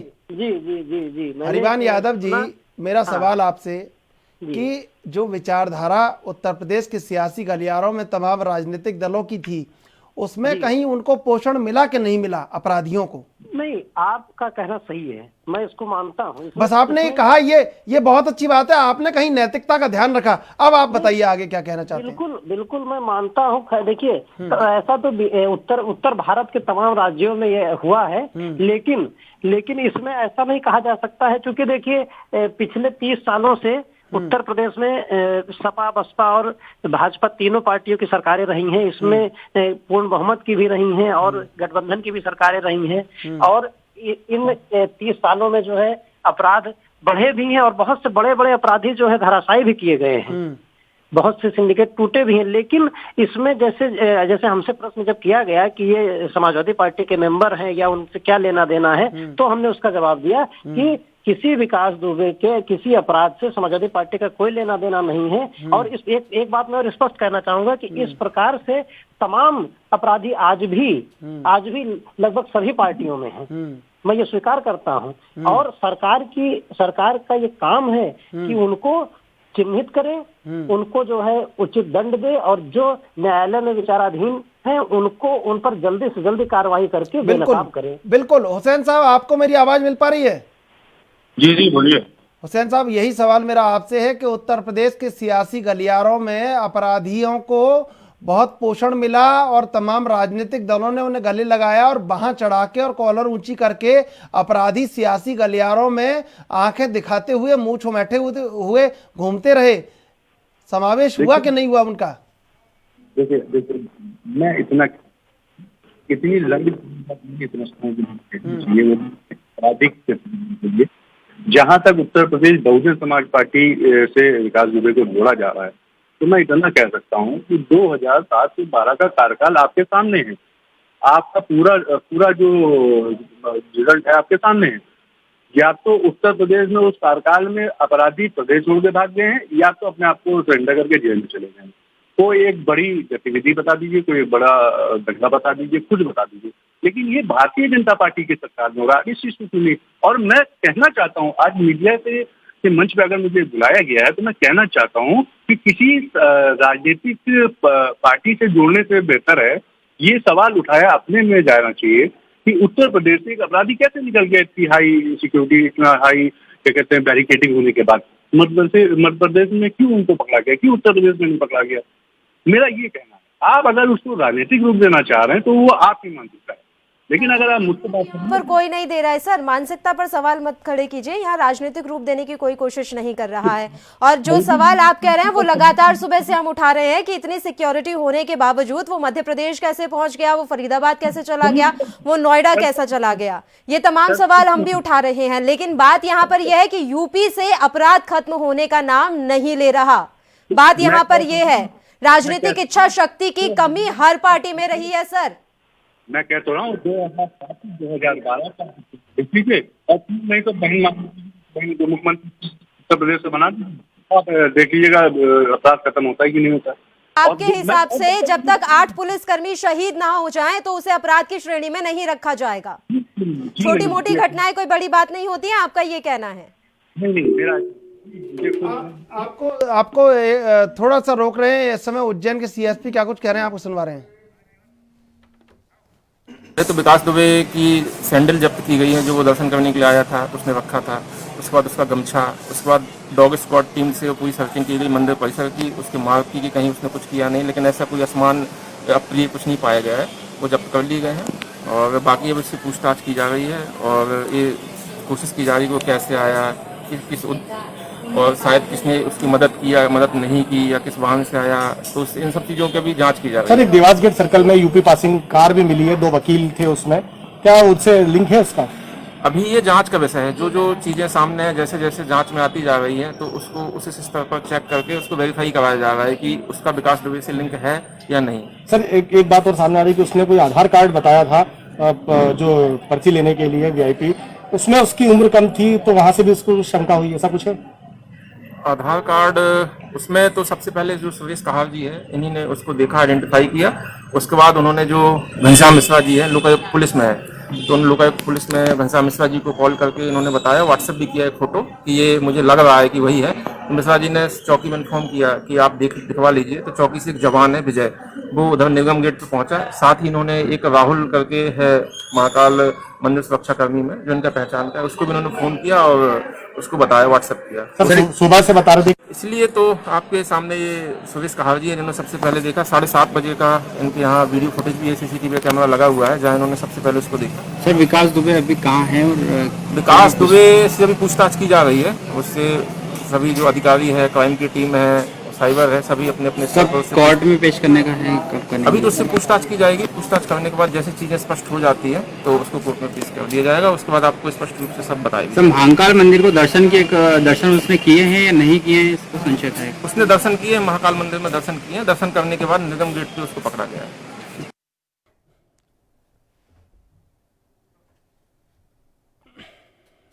तो सीएसपी को सुना आपने उज्जैन के, जिन्होंने बताया है, कुछ जानकारियां अहम साझा की हैं। उनका कहना है कि वो महाकाल मंदिर पहुंचा था, वहां उसने जाकर दर्शन किए, किस तरह से उसे पुलिस की गिरफ्त में लिया गया, इसकी तमाम जानकारी भी वहां के एक अहम पुलिसकर्मी के द्वारा दी गई है। वहीं हम लगातार अहम जानकारी आप तक पहुंचाते भी रहे हैं कि एक रात पहले, यानी कि कल ही रात को डीएम और एसएसपी भी पहुंचे थे महाकाल मंदिर। वहां हड़बड़ाहट में वो पहुंचे और अब इसको जोड़कर देखा जा रहा है कि आज ही विकास दुबे की गिरफ्तारी हुई और कल अचानक ये पुलिस के जो उच्च अधिकारी हैं वो भी पहुंचे थे मंदिर में।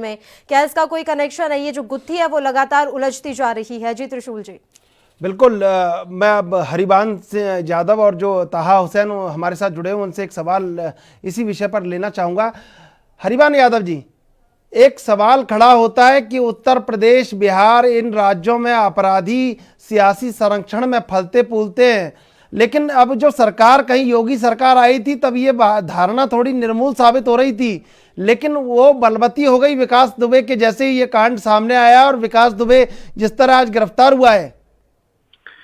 देखिए, भारतीय जनता पार्टी काम बहुत कम करती है और प्रचार बहुत ज्यादा करती है। तो योगी जी की सरकार जब 2017 में उत्तर प्रदेश में आई तो उन्होंने ऐसे प्रचार किए, ऐसे भ्रामक प्रचार किए, ऐसी ऐसी बातें कि जो है हम जीरो टॉलरेंस की सरकार, हम जो है अपराध मुक्त कर देंगे, अपराधी छोड़ के भाग जाएंगे। तो इस वजह से जो है लोगों में ये बातें आ गई कि अब जो है उत्तर प्रदेश में कोई अपराध नहीं रह गया। लेकिन जिस प्रकार से फर्जी एनकाउंटर उत्तर प्रदेश में हुए पिछले 3 सालों में, जिस प्रकार से तमाम अपराधी जो है गतिविधियां हो रही हैं, जिस प्रकार से आप देख लीजिए कि मीडिया में जो आंकड़े हैं, जो सरकारी आंकड़े, उस हिसाब से उत्तर प्रदेश में अपराध का ग्राफ कितना अधिक बढ़ा है।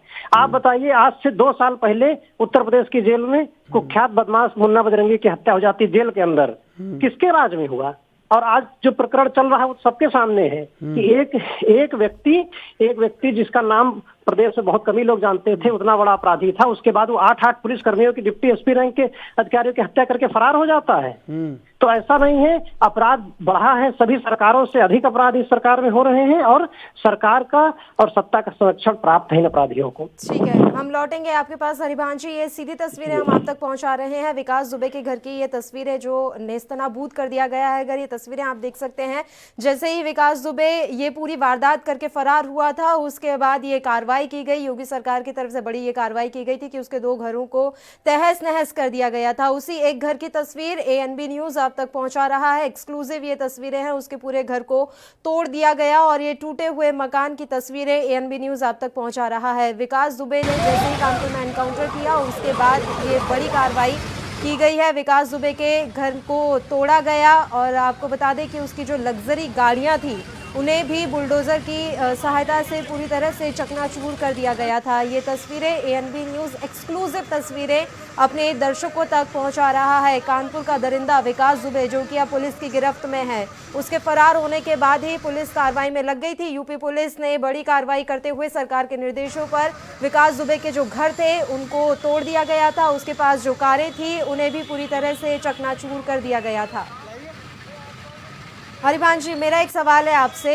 सर, जब अपराधियों का एनकाउंटर हो रहा था, योगी सरकार जब सत्ता में आई, उस समय योगी सरकार बड़ी एक्शन मोड में नजर आ रही थी और अपराधियों का लगातार एनकाउंटर किया जा रहा था। उस समय शायद आप ही और आपके नेता ही ऐसे थे जो जाते थे अपराधियों के घर में, देखिए ये क्या कर दिया, देखिए इसकी जो पत्नी है वो विधवा हो गई है, मार हो रही है, कंधों पर लेकर आप घूमते थे। उसको फिर क्या समझा जाए? आप बताइए किस अपराधी के घर जाया गया? देखिए सर, अब मैं ऐसे डेटा पे चली गई ना तो बहुत लंबी ये डिबेट खिंच जाएगी। तो ऐसा कुछ नहीं है। जब एनकाउंटर हुआ था तो आप ही सड़कों पर आ रहे थे, जाति देखकर एनकाउंटर कर रहे हैं, ये कर रहे हैं, वो कर रहे हैं, पट्टियां ले लेकर घूम रहे थे आप। पुष्पेंद्र यादव अपराधी था।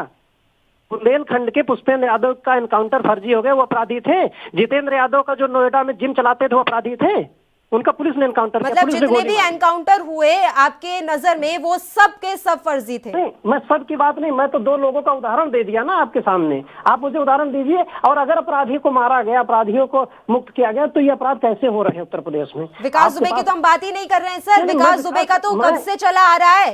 किसी कार्यकाल में ऐसा नहीं हुआ कि उसे संरक्षण नहीं मिला हो। सबके सब शामिल रहे हैं। उसे संरक्षण देने में कोई पार्टी ने, किसी ने कमी नहीं छोड़ी है। राजनीतिक संरक्षण ऐसे अपराधियों को मिलता है, तभी वो इतने फल फूल जाते हैं सर। बिल्कुल, आपका कहना ठीक हो सकता है, लेकिन ये बताइए कि समाजवादी पार्टी की सरकार अभी पिछले 5 साल 2012 से 17 तक थी। विकास दुबे का एक बड़ा अपराध मुझे बता दीजिए, फिर अपराध के बाद उसे संरक्षण दिया गया हो या उसे छोड़ा गया हो। वो तो दबे रहते हैं। वो अखिलेश यादव जी की छवि के नाते वो कोई गलत काम नहीं कर पाए, लेकिन अब उनको संरक्षण मिला। वो ब्रजेश पाठक कानून मंत्री जी के साथ घूम रहे हैं और वो इतना बड़ा वारदात कर दिया प्रदेश में। अब आपसे, आप प्रमुख विपक्षी दल हैं दोनों, बीएसपी और सपा वहां पे उत्तर प्रदेश में, आपसे जानना चाहते हैं कि अब जो हुआ है उसके आगे क्या कार्रवाई होनी चाहिए आपकी नजर में? देखिए, हमारे राष्ट्रीय अध्यक्ष जी ने कहा है कि उनकी कॉल डिटेल और जो इस 7-8 दिनों की जितने भी चीजें गवर्नमेंट के पास हैं, सरकार के पास हैं, उसको उजागर करना चाहिए, उसको जनता के बीच लाना चाहिए। उसमें कोई भी ये मतलब ऐसी चीज ना हो कि जो छुपाई जाए, जिससे उसको संरक्षण मिले। तो उन्होंने तो मांग कर ली है और ये हमारी व्यक्तिगत ये है कि जो बिल्कुल। ताहा हुसैन जी, आपसे भी जानना चाहते हैं बसपा क्या चाहती है? ताहा हुसैन जी से हमारा संपर्क टूट गया है, तो ये बड़ी और अहम खबर सुबह से इस पर हमारी नजर बनी हुई है। हरिभान जी, आपका भी बहुत बहुत शुक्रिया तमाम चर्चा के लिए, आप हमारे साथ जुड़े। लगातार इस खबर पर हमारी नजर बनी हुई थी, किस तरह से आज विकास दुबे को गिरफ्तार किया गया, किस तरह से वो उज्जैन पहुंचा, तमाम जो प्रक्रिया है सुबह से हम आप तक पहुंचा रहे हैं, पल पल की अपडेट, क्या कुछ इस मसले में अभी तक हुआ है। और जो लास्ट और लेटेस्ट जानकारी सामने निकल कर आई है उसके हिसाब से यह है कि विकास दुबे को अभी उज्जैन में ही एक खुफिया जगह पर रखा गया है। और दूसरी बड़ी खबर यह निकल कर आई है कि आज विकास दुबे ने सरेंडर किया और कल रात में ही देर रात लगभग 10:30 या 11 बजे के आसपास उज्जैन के डीएम और एसएसपी महाकाल मंदिर पहुंचे थे। काफी हड़बड़ाहट में वे नजर आ रहे थे, तो ये जो गुत्थी है वो उलझती हुई नजर आ रही है इस समय। त्रिशूल जी, बिल्कुल गुत्थी उलझती हुई नजर आ रही है, लेकिन यह भी देखना होगा कि अब विकास दुबे को आगे किस तरह से ट्रीट किया जाता है। अगर ट्रीट किया जाता है तो निश्चित रूप से इस पर सबकी नजर रहेगी। बहरहाल आप रखिए अपना कोरोना से ख्याल और देखते रहिए एएनबी न्यूज।